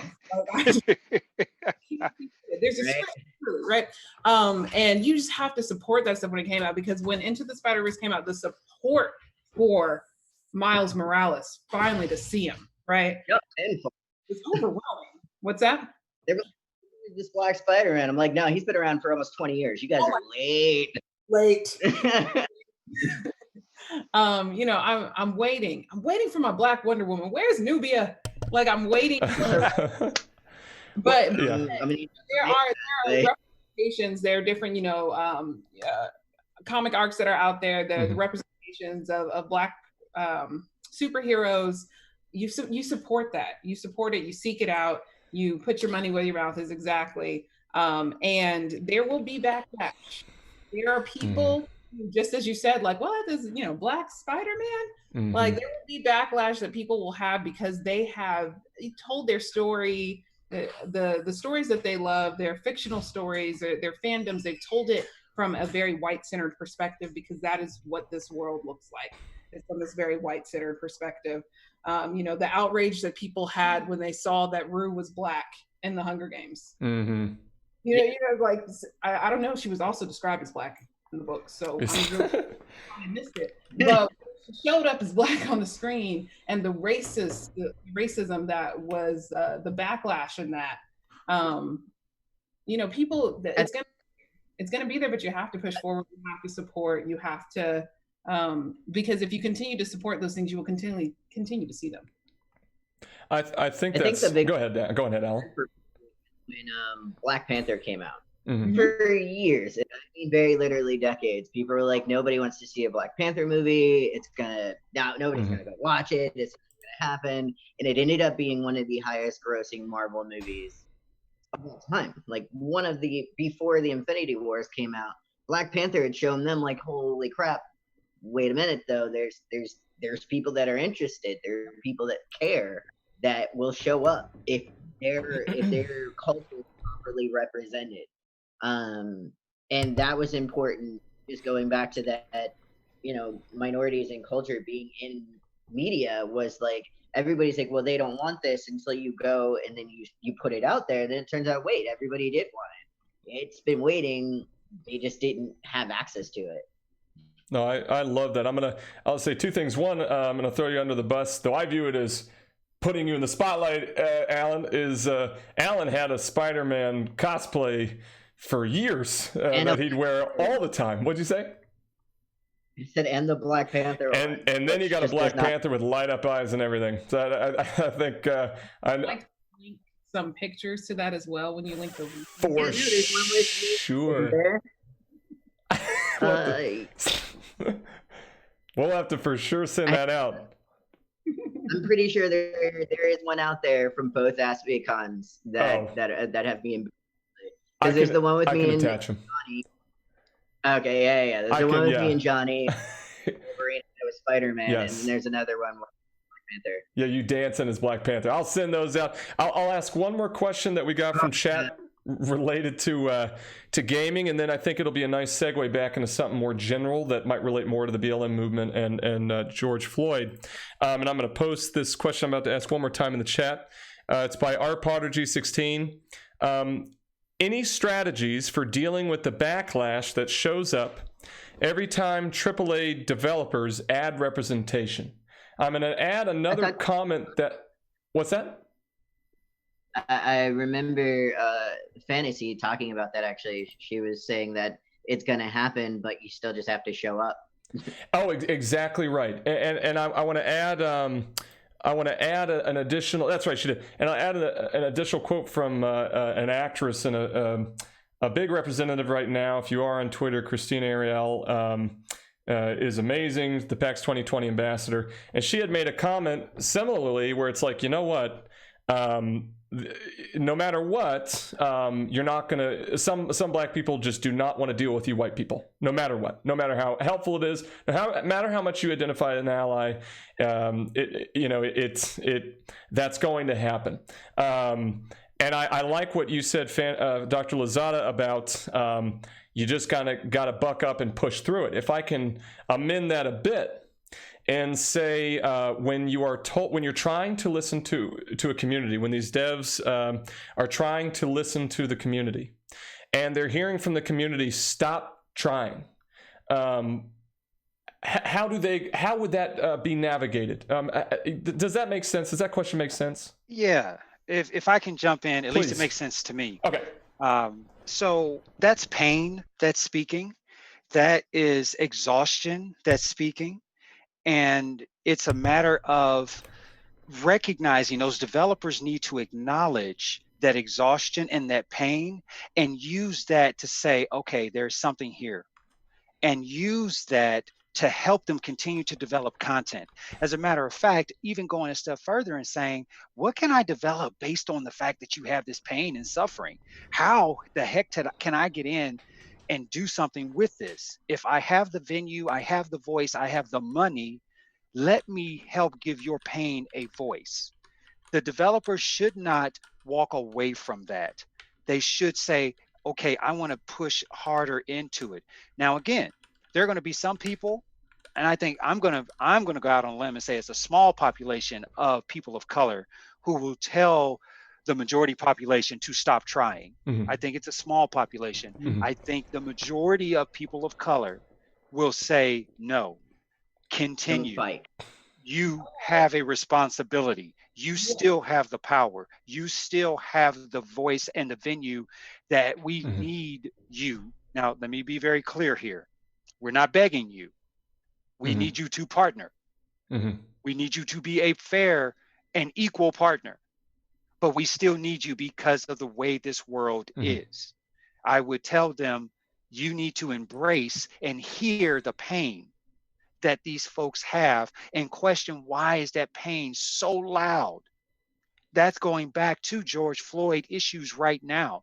What we are seeing right now is pain. And the reason why the dial is turned up so loudly is because the people in power have not really truly continued to engage. Listen to what I said. I didn't say they didn't engage. I said they didn't continue to engage. And so that pain gets louder, it hurts, it festers.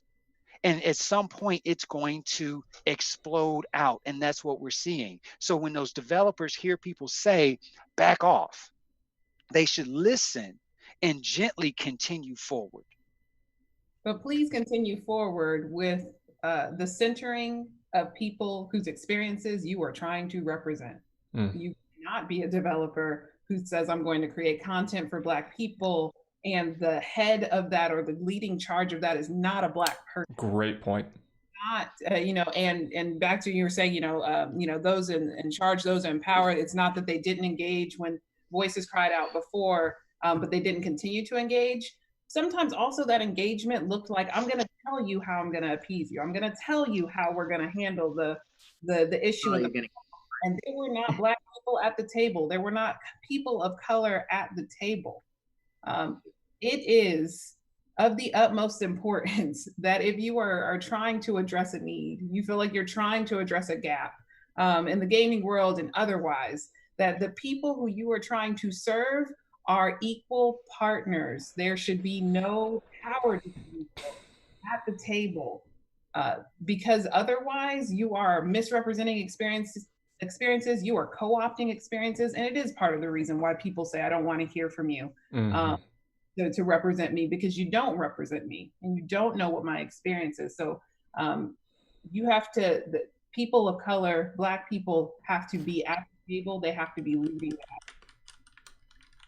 No, I think those points are unbelievably helpful. I imagine to the community. I know I appreciate them. And again, I go back to even on this very stream, my white privilege was kindly checked by Dr. Anderson of the phrase, "This is the time to listen," and that is the exact wrong words, right? You had sort of said they didn't continue, right? They maybe did it for a bit, but then they didn't continue, and this idea that it's sort of this off and on. Well, we'll listen when things are bad, and then when things are good, not so much. I love that message of continuing and being constant. And then, Dr. Lozada, I think spot on is the idea that, I hear you guys in saying, yes, that's pain that you're hearing, but we do need your help. We're not begging for it, but stand behind us is kind of what I'm hearing from you guys. It's like, help us, don't lead us. That's the exact, is that kind of what you're getting at?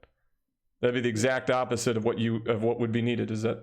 Don't lead us. Be partners, but we don't need to lead us. We don't exactly. Well, and let me jump in, because I get frustrated with this idea that we have to even say the fact, don't lead us, right? Like the fact that we got to qualify this idea. Like we got to say to you, hey, we are partners. Remember, we can do stuff. Like OMG. I'm sorry, I'm getting outside. This is the platform. This is the moment. But it's like, why is that a qualifier? Right. We need to be at the table because we all need to be at the table. Right. Very good. I think that's an excellent point. And again, I'm going to say one more thing, but please avoid the question if it's not on point. I know something that I've heard a lot of frustration from my friends of color, and that I've seen a lot in the dialogue is, privileged people wanting to help, but then what they do is they basically say, you tell me what to do, Black community, you tell me what to do, and that's essentially as if that's your job. And then if you say, like you're both saying, that's not really our job, you need to kind of figure that out, and then they get upset as if, sort of like they're the sensitive ones. Obviously, I think that. Go ahead, please. Go ahead, Alan. It's a weird problem because it's like, it does. I feel like it is kind of one of those double-edged swords for most people, because it's like you get into the situation where you almost make it feel like you're trying to fill a quota, where you're kind of like, here's my equal opportunity quota. And did I show that I care about your people's, problems enough?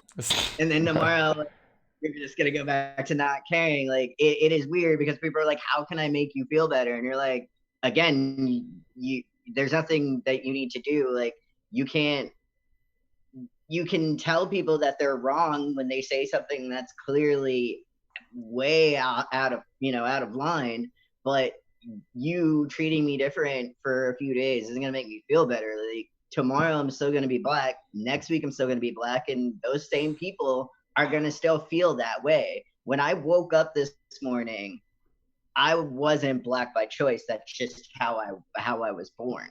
But they woke up racist. So right. You can focus on their behavior.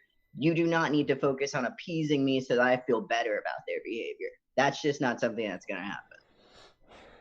Very good point. We had another video game question. I do want to go back to issues related to self-care, and y'all, if you can share your opinion on that right now. Maybe what we'll do, are you willing to take one more, or should we move to self-care, and if we have time, no, go back let's to get this question here, because it was rephrased, and I get it now. Okay, you understand it? Okay, go ahead. I do understand it now. And let me make sure. I think what I'm hearing you say is we have false representation in these video games of historical value. That's basically what I hear you saying. And OMG, yes. I need to see my Black troops in some of these battle games who definitely fought in these battles or who had roles in these battles. It's just like history, right? We have definitely whitewashed our history. And and it ticks me off. But again, I go back to Alan's point. I can't just be ticked off.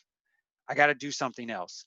Now, I'm a guy that looks at my pocketbook as being a way that I exert my power. And so some of these things I don't participate in, while at the same time saying to the powers that be, you got that wrong. I need you to change this. And until you do so, I will not patronize you. Now, that's just me, right? That's just my way. But when it comes to games like Battlefield and some of these other ones that don't have clear representation, I'm not going to patronize those games until they start to make sure they recognize or acknowledge it, while at the same time taking Alan's point to create and put the games together that will represent the truth of the matter. Or I just stop, playing those games and I move on to a different game. So I definitely would agree with that. And it ticks me off. I think that we need to have representation across all our gamings, across all the things that we do. Again, going back to comic books, going back to tabletop games, going back to cosplay, all those things that we've said. Miles Morales has been around for a very long time. Black Panther's one of the first that's been out there. All these other things that have been just kind of thrown to the side, hey, we got to do better with that. So no, I got it. And the erasure of Black people from history, the erasure of Black people from historical depictions, is again also part and parcel of the problem. And that people, there is a group of people empowered in this country who believe that Black people weren't there. That they had no contributions, because we have allowed there to continued erasure of Black people and Black voices, in educational systems, in the media, in a variety of different ways. And so now there's a group of people in this country, many of who are in power, who strongly believe that Black people added no value to the American, that Black people are not a part of, that we are not American, right? Unbelievable. We are not a part of the history, except for as slaves. They will always remind you of that. Well, it reminds me of that bit that happened a few months ago where a group of white people were saying the books, sort of misrepresent slavery. It wasn't that bad. We need to change it so that it's making us out to be monsters. And you're like, what are you talking about? Do you guys remember that when that was kind of at the forefront? Unbelievable. I do. I remember it being funny at a point because I was talking with Casey about it, and we were kind of joking around. Like, okay, so people wanted to choose that one bit of time where they were like, hey, you improperly represented us in this history book. And they were like, yeah, but that was just American history. If you go back to world history, we put the same those chapters. Like, it wasn't just that they wanted to make you look bad, or we were fudging the story or erasing facts. When you take in and you learn these other cultures, and you take African American history, or you take just history in any other capacity that other than American history, it is very foreshadowed that a lot of things that happen in time led to decisions that were made by the people in power at the time. Unfortunately, those people just happened to be white, and they were not great decisions. We didn't make those choices. That's a good point. You want to be able to adequately relay history, and you're like, well, your history is the history of oppressing not only yourselves, but everyone you come into contact with. So if you want to erase that from history, you can start by acknowledging that it happened and being different going forward. And as Saltzgiver, I'm here seeing that Saltzgiver is saying that I'd like to reiterate that history is whitewashed. And he goes on to say more, but that statement right there is the crux of it. History, as it has been passed down, is whitewashed, and has erased Black people, and African American history is American history. And to state it otherwise is a mistake. It is our history as America. It goes back to the representation. And it goes back to what is leading to the most dangerous, biased, prejudiced thoughts that people have that just sometimes look like ignorance sometimes when people, share and tweet things out on social media. But it's because genuinely that is what they have been taught through our public education system, through our media, through proper society. I think that's an excellent point, and it brings back a few things that you said. There was a question about media literacy earlier, which you all answered to phenomenally. And right now, even with George Floyd, history is being whitewashed in real time. Right, the narrative is trying to be changed, even though it just happened. The narrative is trying to be changed, and you all have spoken eloquently to how to go about that, how to teach children about media literacy, and to develop an appropriate narrative. It makes me think of something else that I'd like to ask you when it comes down to it.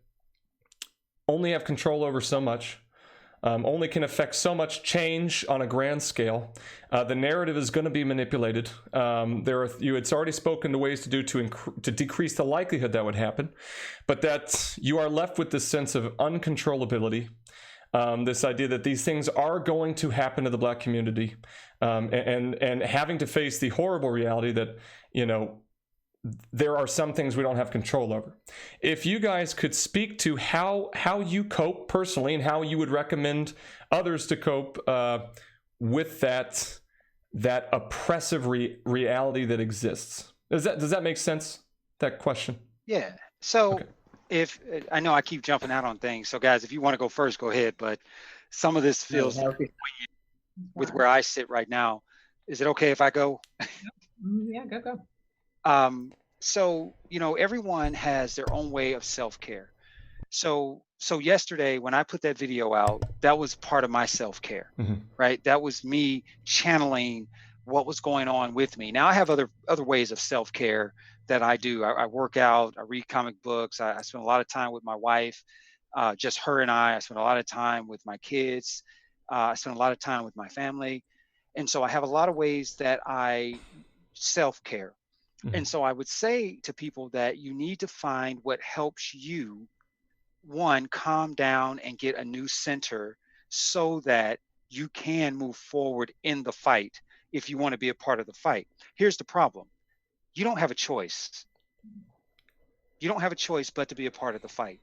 So with that being the case, then your self-care needs to be that much more important, because all of us are part of this fight, whether we like it or not. So finding a way to channel your frustration and your anger, your moments of sadness, your lowest points, I think is going to be imperative as the years go by, right? Everybody is talking about how horrible 2020 is, and they're like, 2019, come back to me. 2020 is not over, right? We got an election. However you may feel about it, that's going to be a trying time. So get your self-care going now in the midst of all this turmoil that we have, and work on how do you center yourself? How do you get yourself to be ready to stay in the fight? This is a marathon. This is a longevity process.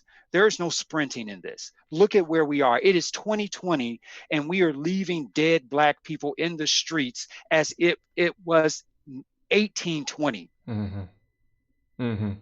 Right? So this is a marathon. So work on your self-care, do those things that are going to help you in this process to keep your chi, to keep your center on. You know, I'm going to tell you to limit watching the news. I'm going to tell you to take control of the media that comes into your home, that comes into your mind. When you allow the television to speak to you, you are giving the television the control of your moods. Dramatic pause on purpose. You're giving the control of your mood to the television and everything that's coming on it. So I tell people, read your news, right? Program your phone. We got these smartphones. Program your phone to bring you the data that you want to see, the appropriate data that you need to see, so that you're not taking in so much turmoil, because we can take in too much turmoil to where we don't have enough self-care measures to balance it out. So I would encourage us all to really take stock of how much is coming in and how much we are giving ourselves a chance to rest and recuperate. So if I were to summarize a bit of what you said from what I heard about that, and please correct me if I'm wrong, one is that you would recommend try to limit the amount of needless exposure to threats. You're a part of the fight. The threats are going to be there no matter what, but you can limit the amount of needless threat, like news. Is that one part of it? Yeah, that's a great way to put it. And then the other part is self-care. There might be some universal ones that exist biologically, sleep, diet, exercise, etc. But that what I'm hearing from you is create an individualized self-care plan. Be proactive about your self-care at an individual level. That's right. Okay. No, I love that. What about you, Dr. Lozada? What you said about it being a marathon is the thing that I keep saying about this. It's 2020 is not over, as you said. We have an election, and it is an important one. They're all important, but this is an important one, right? So there's that. And I want to go back to what you were saying about the controlling how you're taking in your media. Having some real control over that is so very important. It's important for everyone, and particularly what this time of social media and smartphones has brought to us is the constant replay of trauma and violence, the constant replay of the killing and dehumanization of Black people and Black bodies. And that is traumatic. It is vicarious trauma. When you are sharing it on your, I want to say this so clearly. When you share these images on your social media feeds, you are putting trauma into people's visual space, into their living space. Because we scroll through our feeds, right? And images pop up, and we don't actually have all that much control of what people are putting on our feeds. It's what we're exposed to. So you may be thinking that you're doing it in solidarity. You may be thinking that you're doing it to say, like, I'm speaking out against this. But when you repost these videos, repost these violent images, you are re-traumatizing people. There are other ways to show support. And I just need people to understand that. I have not seen a video of violence, this violence captured on video towards Black people since Philando Castile. And that is by choice, because I am physically, physiologically ill and sickened if I have to see the imagery and I have to hear the audio. And so by choice, I limit my social media during this time because of that as well. So reading the news is a great choice because the replay of the audio in your head, the replay of the imagery in your head, these things are powerful. These sensory inputs are powerful, and they will replay in your head, and you will be re-traumatized. So that's something I need to say very much out loud. With regard to other modes of self-care, besides the unplugging, is please spend time with the people in your house who you love and care about. Like, spend time with your family. That is, I think for me, that is my everyday self-care. I don't always say that I'm a very good person with self-care. I will put all of my hobbies aside. I'm a workaholic, quite honestly. And my work also is traumatizing because I study race-related experiences. I go into interviews where parents are talking about the traumatic experiences their kids have had with race. So, I do that in terms of my work. And so I'm not really good at my own self-care, but I am good at making time to spend with the people that I care about and with my family as my self-care. Because that's where I'm energized and that's where I'm rejuvenated. And to, at the end of the day, to just I'm itching to hold my baby and to spend time with him and to throw him in the air and play with him and all of that stuff, because that is part of my self-care.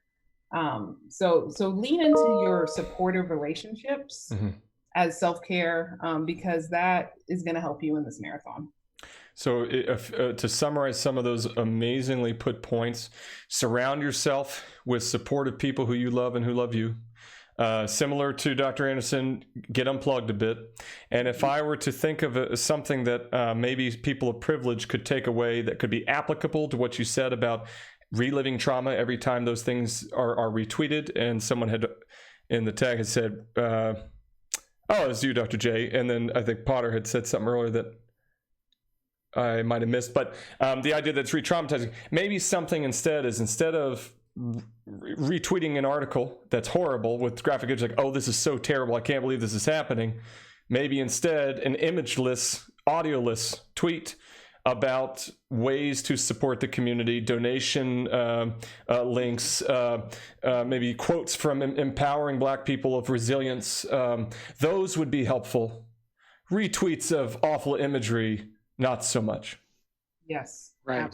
Okay. Well, and just to go a step further, I know you're wrapping this up, the brain has a hard time categorizing that trauma.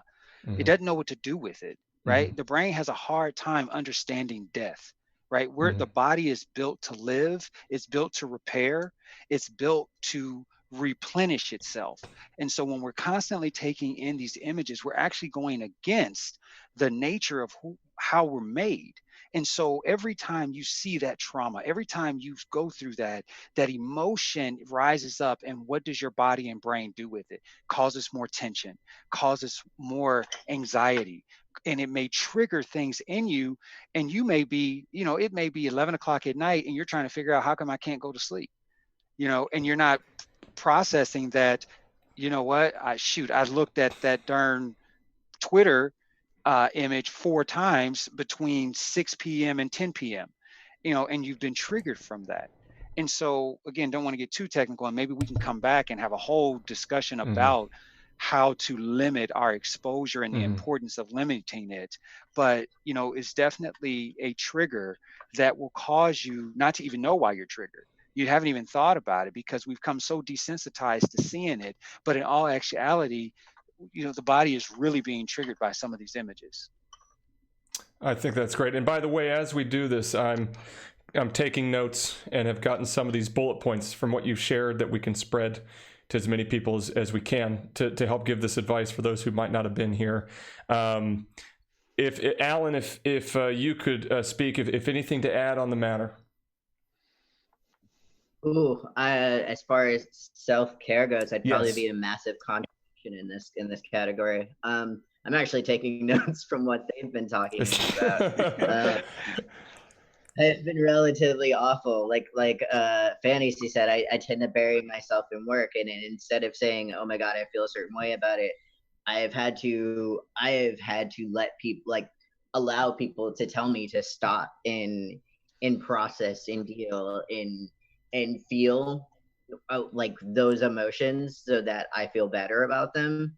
Like I've gotten to a point where even my boss was like, "Hey, don't come to work today. Like, just don't do anything. I don't want you to do anything." The world is a really crazy and not so great place right now. I feel like you should take some time and rest.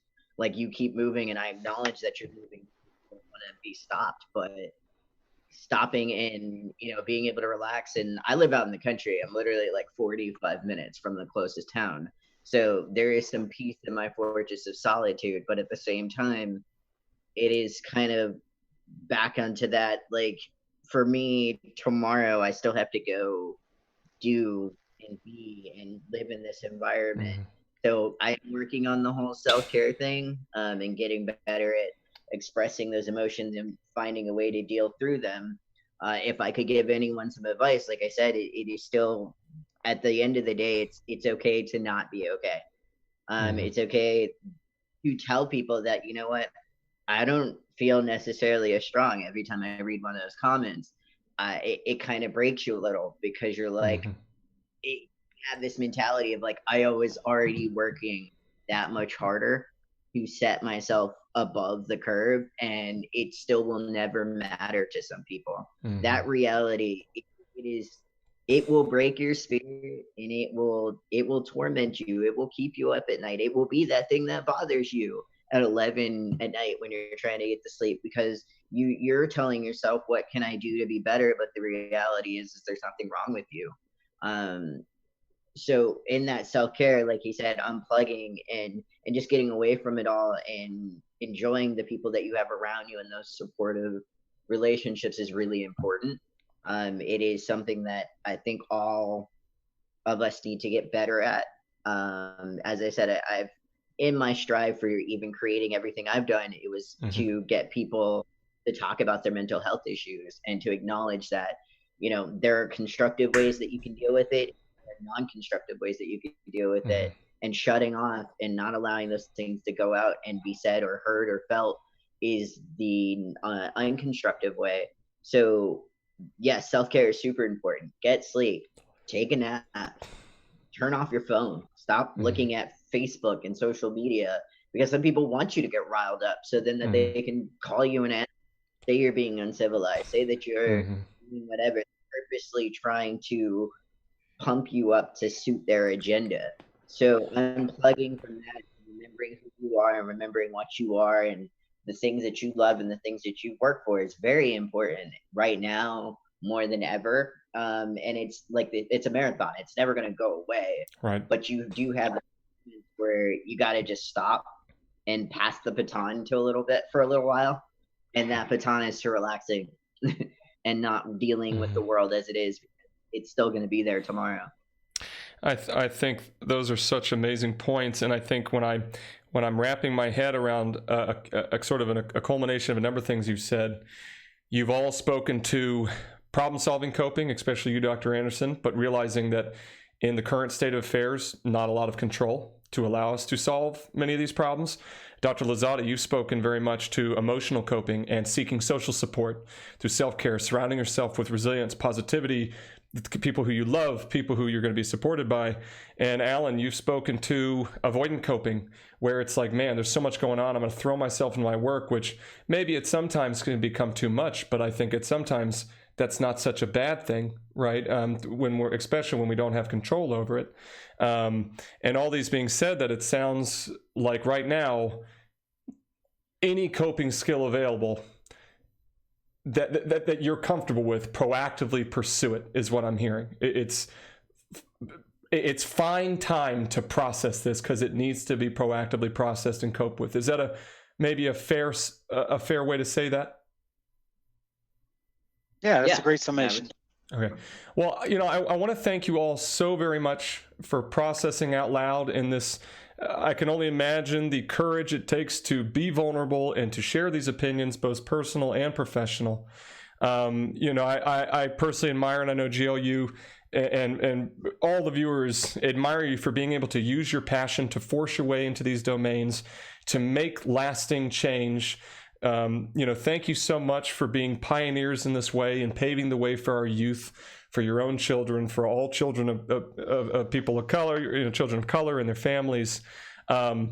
I want to be mindful of your time, so I'm going to provide this opportunity to wrap up. But I will be here, and we will keep this stream open as long as you need to. But I know that you all have families. It's getting late. You've given so much of your time. Thank you so much for being here. Is there anything you wanted to add? Any of you guys, any of you folks want to stay? I really like to. I do have to get ready to go. Yes. Thank you so much for opening up this platform. It has been cathartic for me. I stayed on. I think I told you, Ryan. I was like, I'll give you an hour. I felt so bad. I felt like I maybe should have given you another chance earlier. But it was renewing for me. It was rejuvenating for me, and so I appreciate it. But I want to take just one quick moment before I log off today. Very clearly, very emphatically, Black Lives Matter. Mm-hmm. It's not just a hashtag. It is truth. It is fact. It is the statement. And that I would like to, the title of this stream focuses on George Floyd. George Floyd is only one of the latest instantiations of over 400 years mm-hmm. of racial violence and trauma. And I want us to keep that in mind, that is the perspective that we have here. And that it's not just George Floyd. And if you are interested in things like that, the Say Their Names campaign, you will see year after year the names of the people who are missing and have been robbed from their communities from racial violence. And the list for 2019, I would like to go ahead and just say those names. Please. They need to be said. Please. George Floyd, please. Breonna Taylor, Ahmaud Arbery, Sean Reed, and Tony McDade. Now, those are the cases that we know about. And there may be other cases that we don't. We know that there are other cases that we don't. If you don't know about Sean Reed or Tony McDade, Google it, look it up. But this moment may look like it's about George Floyd, but it's not a moment. It has been sort of the long time coming. So I just want us to keep that in mind. But I really appreciated the conversation. I appreciated connecting. Thank you so much, Alan. Thank you so much, Dr. Anderson.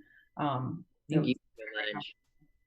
Thank you so much for your voice, Fantasy. And thanks so much, Tom. You can, if you wouldn't mind, as they say, just if Zoom could be up so that their images can still be seen. Is that okay? Yeah. But you can often, yeah. Anything you guys wanted to mention? I can stay on a little bit longer. I understand definitely Fantasy got to get to the baby and get that sleep. You got to sleep when the baby sleeps. I got teenagers running around the house who, yeah, it is what it is. So I can stick around a little bit, for a few more minutes to answer some questions or comments. Thanks for this platform and the opportunity to speak up. And thanks, Alan and Fantasy, for being here, and thanks Ryan as well for putting this together and facilitating this. This is also self-care for me. I'm so glad. Being able to talk about this and express myself, share where I am, get a little excited, calm back down, say some truth, give folks some guidance, and listen too, right? And hear from the other folks. I've learned a lot tonight from Alan and Fantasy. So this has just been great for me as well. And like I said, I can stick around for a few more minutes. Okay. Thank you so much for that. Alan, anything you wanted to mention? Like us. Yeah, no, I'm so thankful for all of you. I didn't realize it was almost midnight. The time. But I really do appreciate, like I said, you having me here, Ryan, and just being able to sit and talk to you guys and get a better perspective. Being probably the youngest guy in this conversation, and being able to take that away and, know that, all of us are kind of in the same boat, and that collective unity is the same across everyone, being together, growing, and wanting to show that support. I know you did want me to speak out loud in a sense that earlier I didn't want to shoot the doctors in the foot. They're not all available for medical advice after, but if you guys want to hit up TPC, we're on Facebook, Twitter, Instagram. We'll send all that to Ryan. Yes. All of the people are available. It is something that we actively do on a weekly basis to try to answer any messages or chats as far as people wanting to discuss mental health, whether it be from race relations or just regular day-to-day things. So that is something that, I did want people to take away from this, is that, you don't always have to call a random stranger or, calling these prevention hotlines and stuff like that. Like, we will definitely make the time if you need it. And just to speak out, talk about it. It's okay to not be okay.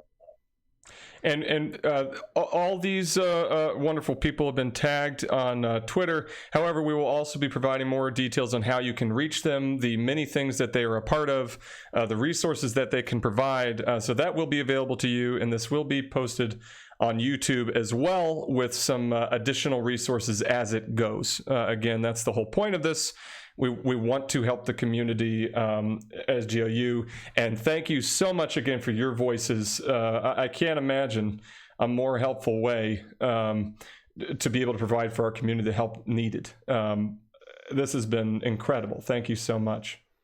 Thanks, y'all. Good night. I'll leave it. Okay, thanks. Maybe what we'll do is, so Dr. Lozada is going to make it a night. If there are people in the stream who maybe want to ask Alan or Dr. Anderson any questions, it sounds like you guys are okay with that? Yeah, I've got another couple of minutes. Not too bad. I don't sleep anyway. So we'll sort of open it up a little bit to sort of kind of. You got to work on your self-care, Alan. Yeah, that's true. That's always been a thing for you, though, AJ. Even mom. Sleep has not been a thing we do. No, I've heard mom say that to you dozens of times. Yeah, but if anybody wants to sleep, who needs it? That's what he says. Any questions that you'd want to direct toward Dr. Jerome Anderson or Alan Simmons, and we'll give a few minutes for you to bring those in. I know there can be a bit of a delay in typing and all that, but you feel free to ask, and we'll give them a few minutes. But thanks, Ryan, for even asking me to stay here the entire time. I was like, I don't know what I'm gonna say. Oh, you did. Oh no, thank you so much for being here, hey, Alan. This has been great. No, you did.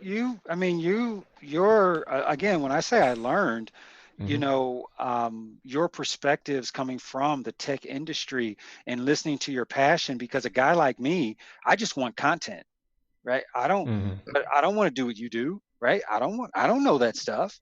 And so we need guys like you. So I'm glad you're here, because I think this is the platform. Again, we have to address the platform, right? So we're not just addressing the issues of the day. We have to take the platform into consideration. So no, I appreciated you, because again, I want content. I don't want to do it. Yeah.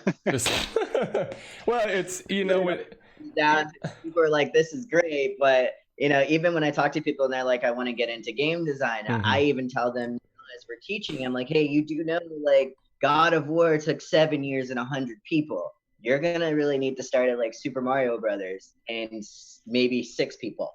You're not gonna out the gate. You have to work to that point.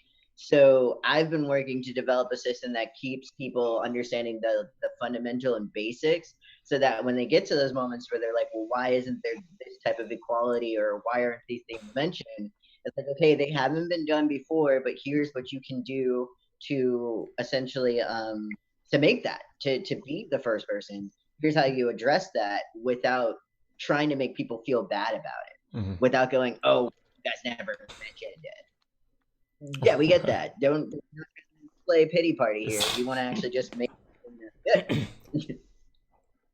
No, I love that. I do want to, and I hope this isn't too off the point, but I love something that you had both mentioned. Jerome, you had provided very good insight into the idea of what it is to identify as a geek, and it's something that in your generation it was both negative and it was kind of white. Right, it was kind of very much. white. And you know, Alan, you know, you're a younger generation. I of course know about your upbringing and saw what you had been through. And geek had changed. It's not necessarily offensive anymore. There's a movie, I forgot what it was called, but it was 21 Jump Street, where they go back and the cool tough guy who was cool back in the day is not cool, and then the nerdy smart people are the popular ones, right?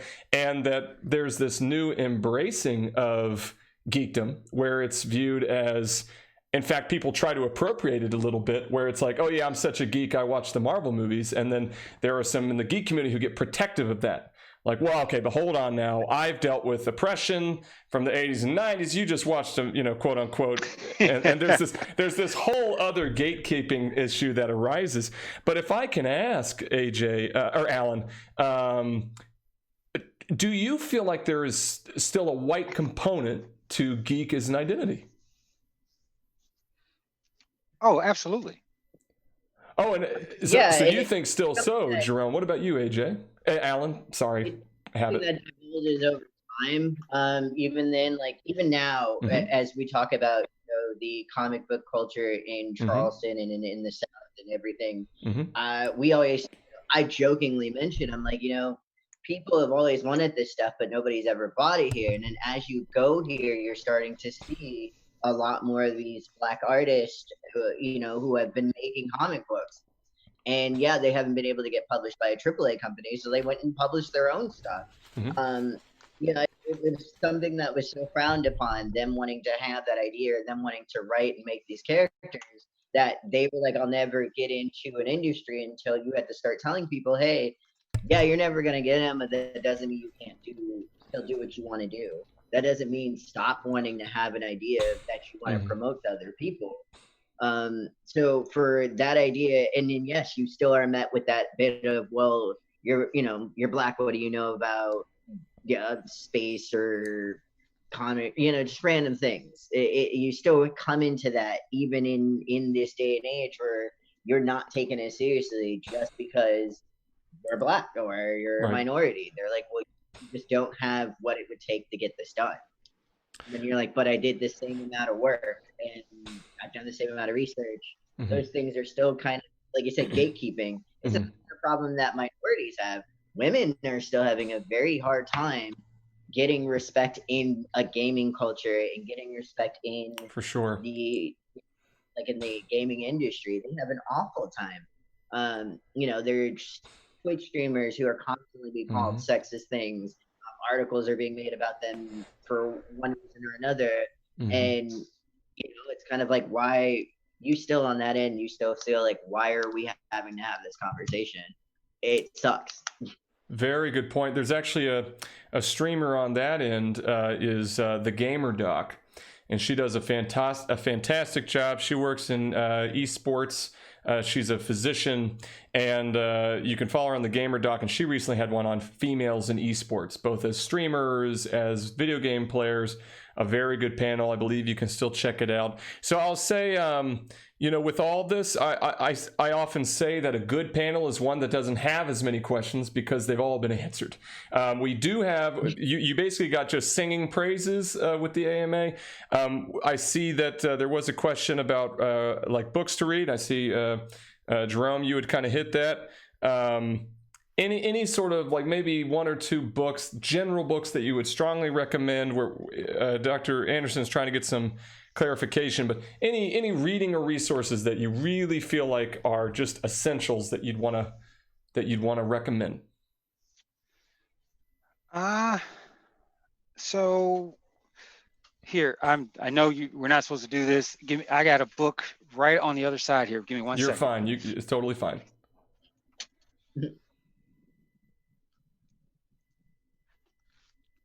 Ryan, I might have to wrap out. I'm actually getting a little tired. You are fine, my friend. If there's any resource, you just let me know, okay?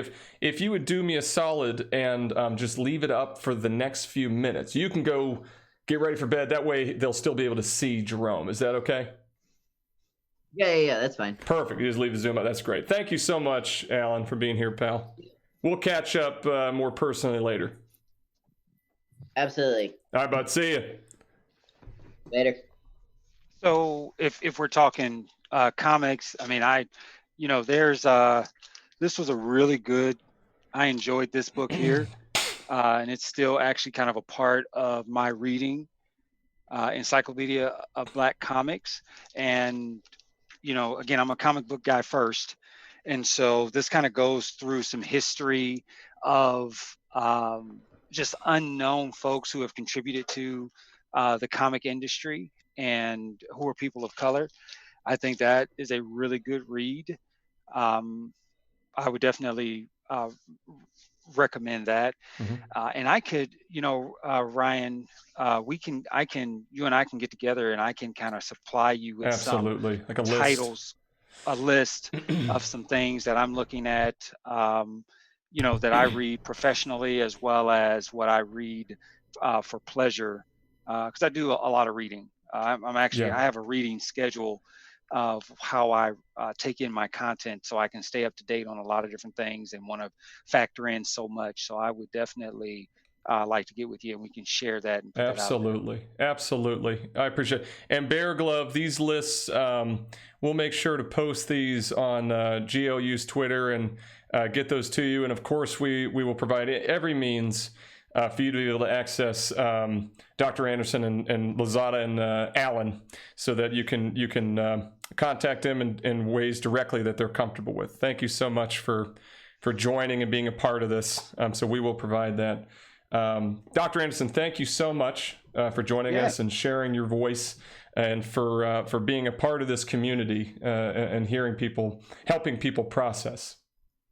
Yeah, no problem. This is, again, processing was for me as well. So I'm so glad. Thanks for having me. I hope to be back. Oh, of course. We will see you. Thank you, everyone. Thank you for stopping by. Everyone have a great night. Be safe. Again, Dr. Anderson and Kale, tell you how much we appreciate it and I admire you, and we will keep in contact, of course, and continue to try to do everything we can. All right. Thank you, sir. You got it. Take care.